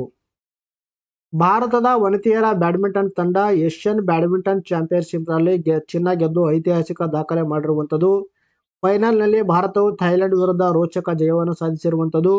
ಈ ವಿಭಾಗದಲ್ಲಿ ಭಾರತ ವನಿತೆಯರು ಗೆದ್ದ ಮೊಟ್ಟ ಮೊದಲ ಪ್ರಶಸ್ತಿ ಇದಾಗಿರುವಂಥದ್ದು. ಅಂದರೆ ಮೊಟ್ಟ ಮೊದಲ ಬಾರಿಗೆ ಈ ಒಂದು ಚಾಂಪಿಯನ್ಶಿಪ್ನಲ್ಲಿ ಭಾರತೀಯ ಮಹಿಳೆಯರ ತಂಡ ಚಿನ್ನ ಪದಕವನ್ನು ಗೆದ್ದುಕೊಂಡಿರುವಂಥದ್ದು. 2016, 2020ರಲ್ಲಿ ಟೂರ್ನಿಗಳಲ್ಲಿ ಭಾರತದ ಪುರುಷರ ತಂಡ ಕಂಚಿನ ಪದಕ ಜಯಿಸಿರುವಂಥದ್ದು. ಒಲಿಂಪಿಯನ್ PV ಸಿಂಧು ತಂಡದ ನೇತೃತ್ವ ವಹಿಸಿರುವಂಥದ್ದು. ಅಂದರೆ ಈ ಒಂದು ಭಾರತೀಯ ಮಹಿಳೆಯರ ತಂಡ ಏನು ಚಾಂಪಿಯನ್ಶಿಪ್ ವಹಿಸಿಕೊಂಡಿದೆ ನೋಡ್ರಿ, ಆ ಚಾಂಪಿಯನ್ಶಿಪ್ನಲ್ಲಿ ಚಿನ್ನದ ಪದಕ ಗೆದ್ದಿದೆ. ಅದರ ಒಂದು ನೇತೃತ್ವ ಯಾರು ವಹಿಸಿರಂದ್ರ PV ಸಿಂಧು ಅಂತ ನಾವು ಹೇಳ್ತೀವಿ. ಇತ್ತೀಚೆಗೆ ಉಡಾವಣೆ ಮಾಡಲಾದ ಇನ್ಸ್ಯಾಟ್ 3DS ಉಪಗ್ರಹಕ್ಕೆ ಬಳಸಿದ ರಾಕೆಟ್ ಯಾವುದು ಅಂತ ಪ್ರಶ್ನೆ ಕೇಳಿದ್ದಾರೆ. ಇದಕ್ಕೆ ಸರಿಯಾದ ಉತ್ತರ 2ನೇ ಆಪ್ಷನ್ GSLV MK2. ಹವಾಮಾನ ಮುನ್ಸೂಚನೆ ವ್ಯವಸ್ಥೆಯನ್ನು ಬಲಪಡಿಸುವ ಜೊತೆಗೆ ಸಾಗರ ಪರಿವೀಕ್ಷಣೆ, ನೈಸರ್ಗಿಕ ವಿಪತ್ತುಗಳ ಬಗ್ಗೆ ನಿಖರ ಮಾಹಿತಿ ನೀಡಬಲ್ಲ 3ನೇ ತಲೆಮಾರಿನ ಇನ್ಸ್ಯಾಟ್ 3DS ಉಪಗ್ರಹವನ್ನು ಭಾರತೀಯ ಬಾಹ್ಯಾಕಾಶ ಸಂಶೋಧನಾ ಸಂಸ್ಥೆಯಾಗಿರುವಂತಹ ಇಸ್ರೋ ಯಶಸ್ವಿಯಾಗಿ ಉಡಾವಣೆ ಮಾಡಿರುವಂಥದ್ದು. ಈ ಒಂದು ಉಪಗ್ರಹದ ತೂಕ ಎಷ್ಟಿದೆ ಅಂದ್ರೆ 47 kg ಅಂತ ಹೇಳ್ತೀವಿ. ಇದಕ್ಕೆ ಒಂದು ಉಡಾವಣೆ ಮಾಡಲು ಬಳಸಿರುವಂತಹ ರಾಕೆಟ್ ಯಾವ್ದಂದ್ರೆ GSLV MK2 ಅಂತ ನಾವು ಹೇಳ್ತೀವಿ. ಭೂಮಿಯಿಂದ ಸುಮಾರು 35,000 ಕಿಲೋಮೀಟರ್ ದೂರದಲ್ಲಿ ನಿಗದಿತ ಕಕ್ಷೆಗೆ ತಲುಪಿರುವಂಥದ್ದು. ಇದು ಬಾಹ್ಯಾಕಾಶದಲ್ಲಿ 10 ವರ್ಷಗಳ ಕಾಲ ಕಾರ್ಯವನ್ನು ನಿರ್ವಹಿಸಲಿದೆ. ಇದರ ಒಂದು ಪೀರಿಯಡ್ ಎಷ್ಟಿದೆ ಅಂದ್ರೆ 10 ವರ್ಷ ಅಂತ ಹೇಳ್ತೀವಿ. ಇನ್ಸ್ಯಾಟ್ 3DS ಹವಾಮಾನ ಅಧ್ಯಯನಕ್ಕಾಗಿ ಭೂಸ್ಥಿರ ಕಕ್ಷೆಗೆ ಸೇರಿದ 3ನೇ ತಲೆಮಾರಿನ ಉಪಗ್ರಹವಾಗಿರುವಂಥದ್ದು. ಇದರ ಒಂದು ಪ್ರಮುಖ ಉದ್ದೇಶ ಏನಂದ್ರೆ ಹವಾಮಾನ ಕುರಿತು ಅಲ್ಲಿ ಅಧ್ಯಯನ ಮಾಡುವಂಥದ್ದು. ಇದು ಅಂದ್ರೆ ಒಂದು 3ನೇ ತಲೆಮಾರಿನ ಉಪಗ್ರಹವಾಗಿರುವಂಥದ್ದು. 2016ರಲ್ಲಿ ಉಡಾವಣೆಗೊಂಡಿದ್ದ ಇನ್ಸ್ಯಾಟ್ 3D ಮತ್ತು 3DR ಉಪಗ್ರಹಗಳ ಜೊತೆಗೆ ಇದು ಕಾರ್ಯನಿರ್ವಹಣೆ ಮಾಡಲಿದೆ. 2024ರಲ್ಲಿ ಇಸ್ರೋ ಉಡಾವಣೆ ಮಾಡಿದ ಎರಡನೇ ರಾಕೆಟ್ ಇದಾಗಿರುವಂಥದ್ದು. 2024ರ ಜನವರಿ 1ರಂದು ಎಕ್ಸ್ಪೋಸ್ಯಾಟ್ ಉಪಗ್ರಹವನ್ನು ಕಕ್ಷೆಗೆ ಸೇರಿಸುವ ಮೂಲಕ ಹೊಸ ವರ್ಷದ ಮೊದಲ ದಿನವೇ ಇಸ್ರೋ ಗಮನ ಸೆಳೆದಿರುವಂಥದ್ದು. ಅಂದರೆ 2024 ಜನವರಿ 1ರಂದು ಇಸ್ರೋ ಏನು ಮಾಡಿತ್ತು, ಎಕ್ಸ್ಪೋಸ್ಯಾಟ್ ಉಪಗ್ರಹವನ್ನು ಉಡಾವಣೆ ಮಾಡಿತ್ತು. ಈಗ 2024ರಲ್ಲಿ ಎರಡನೇ ಉಪಗ್ರಹ ಯಾವುದಂದ್ರೆ ಈ ಒಂದು GSLV MK2 ಅನ್ನು ಬಳಸಿಬಿಟ್ಟು ಇನ್ಸ್ಯಾಟ್ 3DS ಅನ್ನು ಉಡಾವಣೆ ಮಾಡಲಾಗಿರುವಂಥದ್ದು. CMS COP14 ನಡೆದ ಸ್ಥಳ ಯಾವುದು ಅಂತ ಪ್ರಶ್ನೆ ಕೇಳಿದರೆ ಇದಕ್ಕೆ ಸರಿಯಾದ ಉತ್ತರ ಮೊದಲನೇ ಆಪ್ಷನು ಸಮರ್ಕಂಡ. ವಿಶ್ವದ ವಲಸೆಯ ಸ್ಥಿತಿ ವರ್ಲ್ಡ್ ಮೈಗ್ರೇಟರಿ ಸ್ಪೀಸೀಸ್ ಪ್ರಭೇದಗಳ ವರದಿಯನ್ನು 14ನೇ conference of parties on convention on migratory species CMS COP14 ವಲಸೆ ಪ್ರಭೇದಗಳ ಸಂರಕ್ಷಣೆ ಪಕ್ಷಗಳ ಸಮಾವೇಶ ಬಿಡುಗಡೆ ಮಾಡಲಾಗಿರುವಂಥದ್ದು. ಈ ಒಂದು ಸಮಾವೇಶಕ್ಕೆ ಬಾನ್ ಸಮಾವೇಶ ಎಂದು ಕೂಡ ಕರೆಯಲಾಗುತ್ತೆ. ಈ ಒಂದು ಸಭೆಯು ಉಜ್ಬೇಕಿಸ್ತಾನದ ಸಮರ್ಕಂಡದಲ್ಲಿ ಜರುಗಿರುವಂಥದ್ದು. ಇದರ ಒಂದು ಧ್ಯೇಯವಾಕ್ಯ ಏನಾಗಿತ್ತಂದ್ರೆ ಪ್ರಕೃತಿಗೆ ಗಡಿ ತಿಳಿದಿಲ್ಲ ಅಂತ ಇದರ ಒಂದು ಧ್ಯೇಯವಾಕ್ಯವಾಗಿರುವಂಥದ್ದು. ಆಶಾ ಕಿರಣ ಯೋಜನೆ ಯಾವುದಕ್ಕೆ ಸಂಬಂಧಿಸಿದೆ ಅಂತ ಪ್ರಶ್ನೆ ಕೇಳಿದರೆ ಇದಕ್ಕೆ ಸರಿಯಾದ ಉತ್ತರ ಮೊದಲನೇ ಆಪ್ಷನು ಕಣ್ಣಿನ ತಪಾಸಣೆಗೆ ಸಂಬಂಧಪಟ್ಟಿರುವಂಥದ್ದು. ಎಲ್ಲಾ ವಯೋಮಾನದವರ ಉಚಿತ ಕಣ್ಣಿನ ತಪಾಸಣೆ ನಡೆಸಿ ದೃಷ್ಟಿ ದೋಷ ನಿವಾರಣೆ ಉದ್ದೇಶ ಹೊಂದಿರುವಂತಹ ಸರ್ಕಾರದ ದೋಷ ನಿವಾರಣೆ ಉದ್ದೇಶವನ್ನು ಹೊಂದಿರುವಂತಹ ಮಹತ್ವಾಕಾಂಕ್ಷೆಯ ಯೋಜನೆ ಆಗಿರುವಂತಹ ಆಶಾ ಕಿರಣ ನಿಮ್ಮ ಮನೆಯ ಬಾಗಿಲಿಗೆ ಕಣ್ಣಿನ ಆರೈಕೆ ಯೋಜನೆಗೆ ಮುಖ್ಯಮಂತ್ರಿ ಸಿದ್ದರಾಮಯ್ಯ ಅವರ ಹಾವೇರಿಯಲ್ಲಿ ಚಾಲನೆ ನೀಡಿರುವಂಥದ್ದು. ಮೊದಲ ಹಂತದಲ್ಲಿ ಹಾವೇರಿ, ಕಲಬುರಗಿ, ಚಾಮರಾಜನಗರ, ಚಿಕ್ಕಬಳ್ಳಾಪುರದಲ್ಲಿ ಇದೊಂದು ಜಾರಿಗೆ ಮಾಡಲಾಗ್ತಾ ಇರುವಂಥದ್ದು. ಮನೆಗೆ ತೆರಳಿ ಜನರ ಒಂದು ನೇತ್ರ ತಪಾಸಣೆ 2.45 ಲಕ್ಷ ಮಂದಿಯಲ್ಲಿ ದೃಷ್ಟಿ ದೋಷವನ್ನು ಪತ್ತೆ ಹಚ್ಚಲಾಗುತ್ತೆ. ಅಷ್ಟು ಮಂದಿಗೆ ಉಚಿತ ಕನ್ನಡಕ ವಿತರಣೆ ಮಾಡುವ ಕಾರ್ಯಕ್ಕೆ ಈ ಒಂದು ಯೋಜನೆಗೆ ಚಾಲನೆ ನೀಡಲಾಗಿರುವಂಥದ್ದು. ಒಟ್ಟಾರೆಯಾಗಿ ಈ ಒಂದು ಆಶಾ ಕಿರಣ ಯೋಜನೆ ಪ್ರಮುಖ ಉದ್ದೇಶ ಏನು ಗೊತ್ತಾಗಿರಬೇಕು, ಮೊದಲ ಹಂತದಲ್ಲಿ ಯಾವ ಜಿಲ್ಲೆಗಳಲ್ಲಿ ಇದನ್ನು ಜಾರಿ ಮಾಡಲಾಗುತ್ತೆ ಅನ್ನೋದು ಸ್ಪಷ್ಟವಾಗಿ ಮಾಹಿತಿ ಇರಬೇಕು. ಇನ್ನು ನೆಕ್ಸ್ಟ್ ಕ್ವಶನ್ ಯಾವ ತರ ಕೇಳಿದ್ರೆ ನೋಡ್ರಿ, ಇತ್ತೀಚೆಗೆ ಯಾವ ಬ್ಯಾಂಕ್ ವರ್ಷದ ಅತ್ಯುತ್ತಮ ತಂತ್ರಜ್ಞಾನ ಬ್ಯಾಂಕ್ ಪ್ರಶಸ್ತಿ ಪಡೆದುಕೊಂಡಿದೆ ಅಂತ ಪ್ರಶ್ನೆ ಕೇಳಿದರೆ ಇದಕ್ಕೆ ಸರಿಯಾದ ಉತ್ತರ ಎರಡನೇ option south Indian bank. Satellite ಬಿಡಿ ಭಾಗಗಳ ತಯಾರಿಕೆಯಲ್ಲಿ ಕೇಂದ್ರ ಸರ್ಕಾರವು ಎಷ್ಟು FDIಗೆ ಅನುಮತಿ ನೀಡಿದೆ ಅಂತ ಪ್ರಶ್ನೆ ಕೇಳಿದರೆ ಇದಕ್ಕೆ ಸರಿಯಾದ ಉತ್ತರ ಎರಡನೇ ಆಪ್ಷನು 100%. ಇತ್ತೀಚೆಗೆ ನಿಧನ ಹೊಂದಿದ ಪಾಲಿ ನರಮನ್ ಒಬ್ಬರು ಪ್ರಸಿದ್ಧ ಡ್ಯಾಶ್ ಆಗಿದ್ದಾರೆ ಅಂತ ಪ್ರಶ್ನೆ ಕೇಳಿದರೆ ಇದಕ್ಕೆ ಸರಿಯಾದ ಉತ್ತರ ಮೊದಲನೇ ಆಪ್ಷನು ಅವರು ಒಬ್ಬರು ವಕೀಲರಾಗಿರುವಂಥದ್ದು. ಜಲ ವಿವಾದಗಳಲ್ಲಿ ಕರ್ನಾಟಕದ ಪರ ಸಮರ್ಥವಾದ ಮಂಡಿಸಿ ಹಲವು ವ್ಯಾಜ್ಯಗಳಲ್ಲಿ ಜಯ ತಂದು ಕೊಟ್ಟಿದ್ದ ಸುಪ್ರೀಂ ಕೋರ್ಟ್ನ ಹಿರಿಯ ವಕೀಲ್ ಪಾಲಿ ನಾರಿಮನ್ ಅವರು ದೆಹಲಿಯಲ್ಲಿ ಕೊನೆಯುಸಿರೆಳೆದಿರುವಂಥದ್ದು. 70 ವರ್ಷಕ್ಕೂ ಹೆಚ್ಚಿನ ಕಾಲ ವಕೀಲ ಮಾಡಿದ್ದ ಅವರು ದೇಶದ ಪ್ರಮುಖ ಕಾನೂನು ತಜ್ಞರಲ್ಲಿ ಒಬ್ಬರಾಗಿರುವಂಥದ್ದು. 1929 ಜನವರಿ 10ರಂದು ಜನಿಸಿದ ಅವರು 1950 ನವೆಂಬರಲ್ಲಿ ಬಾಂಬೆ ಹೈಕೋರ್ಟ್ನಲ್ಲಿ ವಕೀಲ ವೃತ್ತಿಯನ್ನು ಆರಂಭಿಸಿರುವಂಥದ್ದು. ಚುನಾವಣಾ ಬಾಂಡ್ ವ್ಯವಸ್ಥೆಯನ್ನು ಯಾವಾಗ ಪರಿಚಯಿಸಲಾಗುತ್ತಂತ ಪ್ರಶ್ನೆ ಕೇಳಿದರೆ ಇದಕ್ಕೆ ಸರಿಯಾದ ಉತ್ತರ ಮೂರನೇ ಆಪ್ಷನು 2017ರಂದು. ಕೇಂದ್ರ ಸರ್ಕಾರದ ಚುನಾವಣಾ ಬಾಂಡ್ ಯೋಜನೆಯನ್ನು ಸುಪ್ರೀಂ ಕೋರ್ಟ್ ರದ್ದುಪಡಿಸಿರುವಂಥದ್ದು. ಈಗಾಗಲೇ ಇದರ ಬಗ್ಗೆ ನಿಮಗೆ ಸವಿಸ್ತರವಾದಂತಹ ಮಾಹಿತಿಯನ್ನು ಕೂಡ ನಾವು ಡೈಲಿ ವಿಡಿಯೋದಲ್ಲಿ ಕೊಟ್ಟಿದ್ದೀವಿ. ಚುನಾವಣಾ ಬಾಂಡ್ಗಳು ಅಸಂವಿಧಾನಿಕ ಮತ್ತು ನಿರಂಕುಶ ಎಂದು ಕೋರ್ಟ್ ತಿಳಿಸಿರುವಂಥದ್ದು. ಮುಖ್ಯ ನ್ಯಾಯಮೂರ್ತಿ DY ಚಂದ್ರಚೂಡ ಅವರ ನೇತೃತ್ವದ 5 ನ್ಯಾಯಮೂರ್ತಿಗಳ ಸಂವಿಧಾನ ಪೀಠ ತೀರ್ಪು ನೀಡಿದ್ದು ಇವು ನಾಗರಿಕರ ಮಾಹಿತಿಯ ಹಕ್ಕನ್ನು ಉಲ್ಲಂಘಿಸುತ್ತವೆ ಎಂಬ ಆಧಾರದ ಮೇಲೆ ಈ ಒಂದು ಏನಪ್ಪಾ ಅಂತಂದ್ರೆ ಚುನಾವಣಾ ಬಾಂಡ್ ಸ್ಕೀಮ್ ಅನ್ನು ಅಸಂವಿಧಾನಿಕ ಅಂತ ಸುಪ್ರೀಂ ಕೋರ್ಟ್ ಇಲ್ಲಿ ತೀರ್ಪನ್ನು ಕೊಟ್ಟಿರುವಂಥದ್ದು. ಸಂವಿಧಾನ ಪೀಠವು ಯಾರು ಒಳಗೊಂಡಿದ್ದಾರ ಮುಖ್ಯ ನ್ಯಾಯಮೂರ್ತಿ DY ಚಂದ್ರಚೂಡ, ನ್ಯಾಯಮೂರ್ತಿ JB ಫರ್ದಿವಾಲಾ, ನ್ಯಾಯಮೂರ್ತಿ ಸಂಜೀವ್ ಖನ್ನಾ, ನ್ಯಾಯಮೂರ್ತಿ BR ಗವಾಯ್ ಮತ್ತು ನ್ಯಾಯಮೂರ್ತಿ ಮನೋಜ್ ಮಿಶ್ರಾ ಅವರನ್ನು ಒಳಗೊಂಡಿರುವಂತಹ ಪೀಠ ಈ ಒಂದು ಮಹತ್ವವಾದಂಥ ತೀರ್ಪು ಕೊಟ್ಟಿರುವಂಥದ್ದು. ಇನ್ನು ಚುನಾವಣಾ ಬಾಂಡ್ ಬಗ್ಗೆ ನಾವು ಮಾತಾಡ್ತಾ ಬಂದ್ರೆ ನೋಡ್ರಿ, ಭಾರತದಲ್ಲಿ ಚುನಾವಣಾ ಬಾಂಡ್ ವ್ಯವಸ್ಥೆಯನ್ನು 2017ರ ಹಣಕಾಸು ಮಸೂದೆಯ ಮೂಲಕ ಪರಿಚಯಿಸಲಾಯಿತು. ಅದನ್ನು 2018ರಲ್ಲಿ ಜಾರಿಗೆ ತರಲಾಗಿರುವಂಥದ್ದು. ಪ್ರಾಮಿಸರಿ ನೋಟುಗಳಂತಹ ಹಣದ ಸಾಧನಗಳಾಗಿವೆ. ಇದನ್ನು SBIನಿಂದ ಕಂಪನಿಗಳು, ವ್ಯಕ್ತಿಗಳು ಖರೀದಿಸಿ ರಾಜಕೀಯ ಪಕ್ಷಗಳಿಗೆ ದೇಣಿಗೆ ನೀಡಬಹುದು. ಅಂದರೆ ಈ ಒಂದು ಬಾಂಡ್ಗಳನ್ನು ಬೆಳೆಸಿಬಿಟ್ಟು ಏನು ಮಾಡ್ತಿದೆ ಅಂದ್ರೆ ಪ್ರತಿಯೊಂದು ರಾಜಕೀಯ ಪಕ್ಷಗಳಿಗೆ ಏನು ಮಾಡ್ತಾರೋ ಆಯಾ ವ್ಯಕ್ತಿಗಳಾಗಿರ್ಬೋದು ಅಥವಾ ಕಂಪನಿಗಳು ದೇಣಿಗೆಯನ್ನು ನೀಡ್ತಾ ಇರುವಂಥದ್ದು. ಈ ಬಾಂಡ್ಗಳನ್ನು ಒಬ್ಬ ವ್ಯಕ್ತಿ ಅಥವಾ ಹಲವು ವ್ಯಕ್ತಿಗಳು ಜಂಟಿಯಾಗಿ ಖರೀದಿ ಮಾಡಬಹುದಾಗಿತ್ತು. SBI 1 ರು, 1,000 ರು, 10,000, 1 ಲಕ್ಷ, 10 ಲಕ್ಷ ಮತ್ತು 1 ಕೋಟಿ ಮುಖಬೆಲೆಯ ಬಾಂಡ್ಗಳನ್ನು ನೀಡ್ತಾ ಇತ್ತು. ವಿತರಣೆಯ ದಿನಾಂಕದಿಂದ 15 ದಿನದವರೆಗೆ ಇವುಗಳು ಮಾನ್ಯವಾಗ್ತಾ ಇರುವಂಥದ್ದು. ರೀಸೆಂಟ್ ಆಗಿ ಇದಕ್ಕೆ ಅಸಂವಿಧಾನಿಕ ಅಂತ ಸುಪ್ರೀಂ ಕೋರ್ಟ್ ತೀರ್ಪನ್ನು ನೀಡಿರುವಂಥದ್ದು. ಇನ್ನು ದೇಶದ ಮೊದಲ ಕೌಶಲ್ಯ ಭಾರತ ಕೇಂದ್ರವನ್ನು ಯಾವ ನಗರದಲ್ಲಿ ಉದ್ಘಾಟಿಸಲಾಗಿದೆ ಅಂತ ಪ್ರಶ್ನೆ ಕೇಳಿದರೆ ಇದಕ್ಕೆ ಸರಿಯಾದ ಉತ್ತರ 3ನೇ ಆಪ್ಷನ್ ಒಡಿಶಾದ ಸಂಬಲ್ಪುರ್. ಇನ್ನು ನೆಕ್ಸ್ಟ್ ಕ್ವಶನ್ ಯಾವ ತರ ಕೇಳಿದಾರೆ ನೋಡ್ರಿ, ಚಂದ್ರನ ಮೇಲೆ ನೌಕೆಯನ್ನು ಇಳಿಸಿದ ಮೊದಲ ಖಾಸಗಿ ಕಂಪನಿ ಯಾವುದು ಅಂತ ಪ್ರಶ್ನೆ ಕೇಳಿದ್ದಾರೆ. ಇದಕ್ಕೆ ಸರಿಯಾದ ಉತ್ತರ 2ನೇ ಆಪ್ಷನ್ ಇಂಟ್ಯೂಟಿವ್ ಮಷಿನ್ಸ್.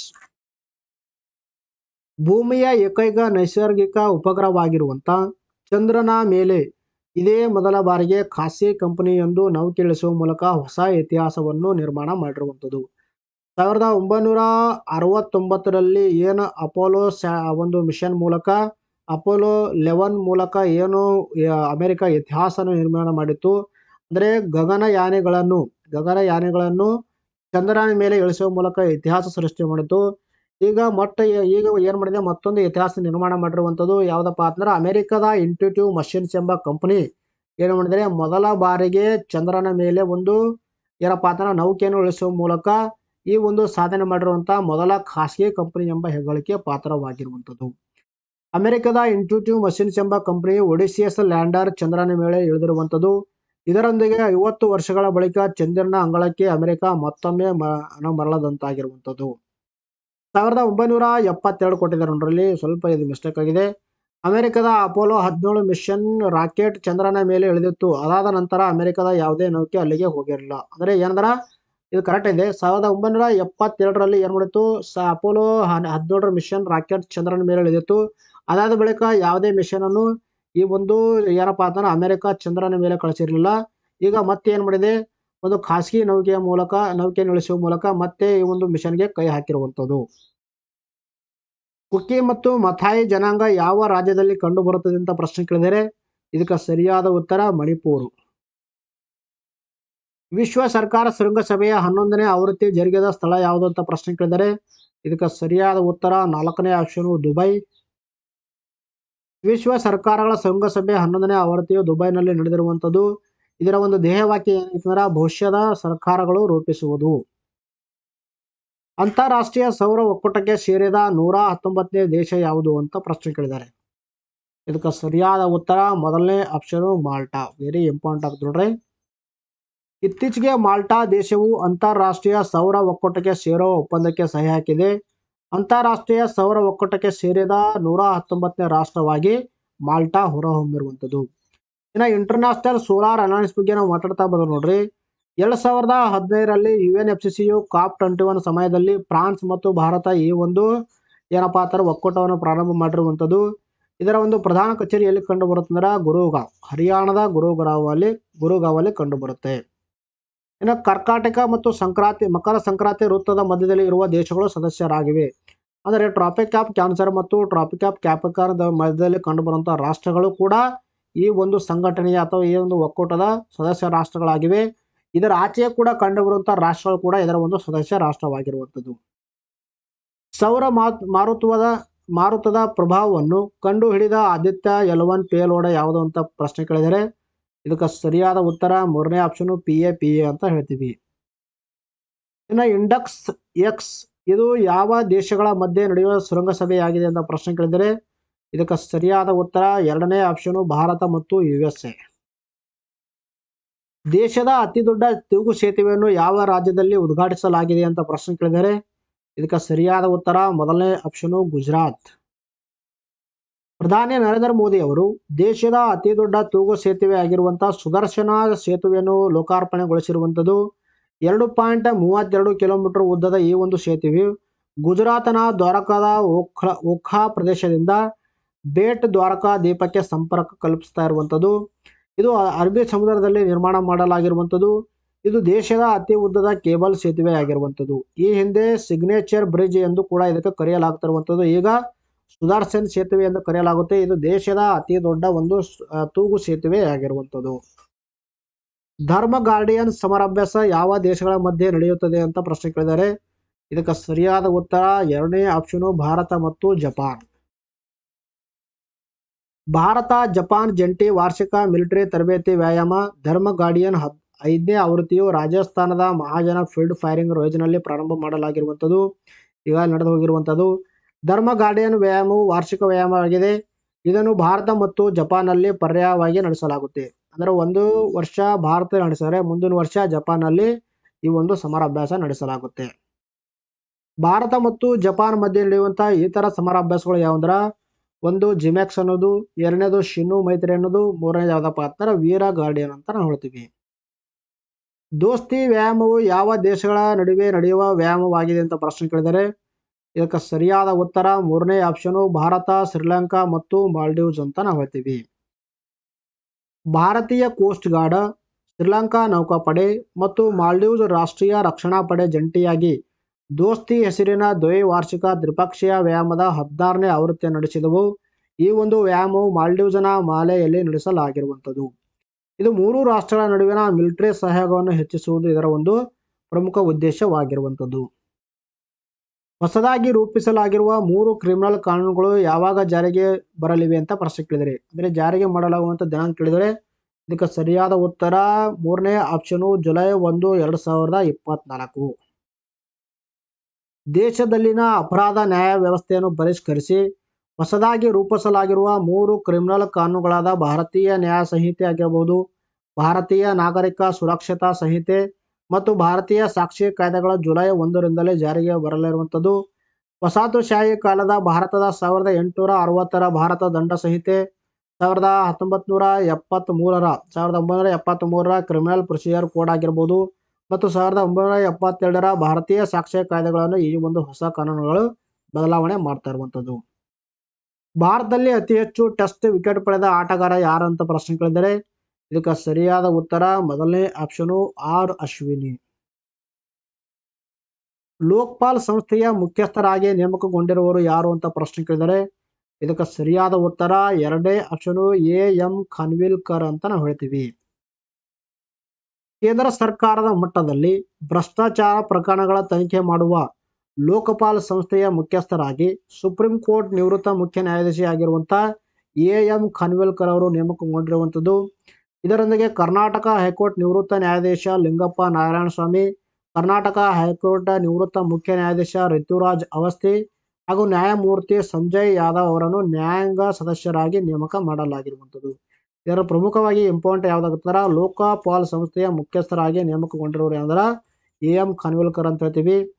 ಇನ್ನು ನ್ಯಾಯಾಂಗೇತರ ಸದಸ್ಯರಾಗಿ ಸುಶೀಲ್ ಚಂದ್ರ, ಪಂಕಜ್ ಕುಮಾರ್ ಹಾಗೂ ಅಜಯ್ ತಿರ್ಕೆ ಅವರನ್ನು ನೇಮಕ ಮಾಡಲಾಗಿರುವಂಥದ್ದು. ಈ ಹಿಂದೆ ಪ್ರದೀಪ್ ಕುಮಾರ್ ಮೊಹಂತಿ ಅವರು ಮುಖ್ಯಸ್ಥರಾಗಿರುವಂಥದ್ದು. ಈಗ ಖಾನ್ವಿಲ್ಕರ್ ಅವರಿಗೆ ಇಲ್ಲಿ ಮುಖ್ಯಸ್ಥರಾಗಿ ನೇಮಕ ಮಾಡಲಾಗಿರುವಂಥದ್ದು.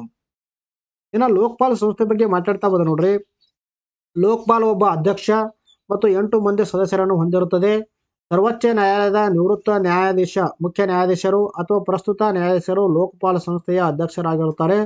ಲೋಕಪಾಲದ 8 ಮಂದಿ ಸದಸ್ಯರಲ್ಲಿ ಪ್ರತಿಶತ 50ರಷ್ಟು ಸ್ಥಾನಗಳನ್ನು ಪರಿಶಿಷ್ಟ ಜಾತಿ, ಪರಿಶಿಷ್ಟ ಪಂಗಡ, ಹಿಂದುಳಿದ ವರ್ಗಗಳು, ಅಲ್ಪಸಂಖ್ಯಾತರು ಮತ್ತು ಮಹಿಳೆಯರಿಗೆ ಮೀಸಲಿಡಲಾಗಿರುವಂಥದ್ದು.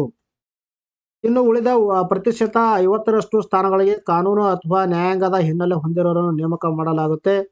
ನ್ಯಾಯಾಂಗದ ಹಿನ್ನೆಲೆ ಹೊಂದಿರುವ ಸದಸ್ಯರು ಸರ್ವೋಚ್ಚ ನ್ಯಾಯಾಲಯದ ನ್ಯಾಯಮೂರ್ತಿ ಅಥವಾ ಉಚ್ಚ ನ್ಯಾಯಾಲಯದ ನ್ಯಾಯಮೂರ್ತಿಯಾಗಿ ಸೇವೆಯನ್ನು ಸಲ್ಲಿಸಿರಬೇಕು.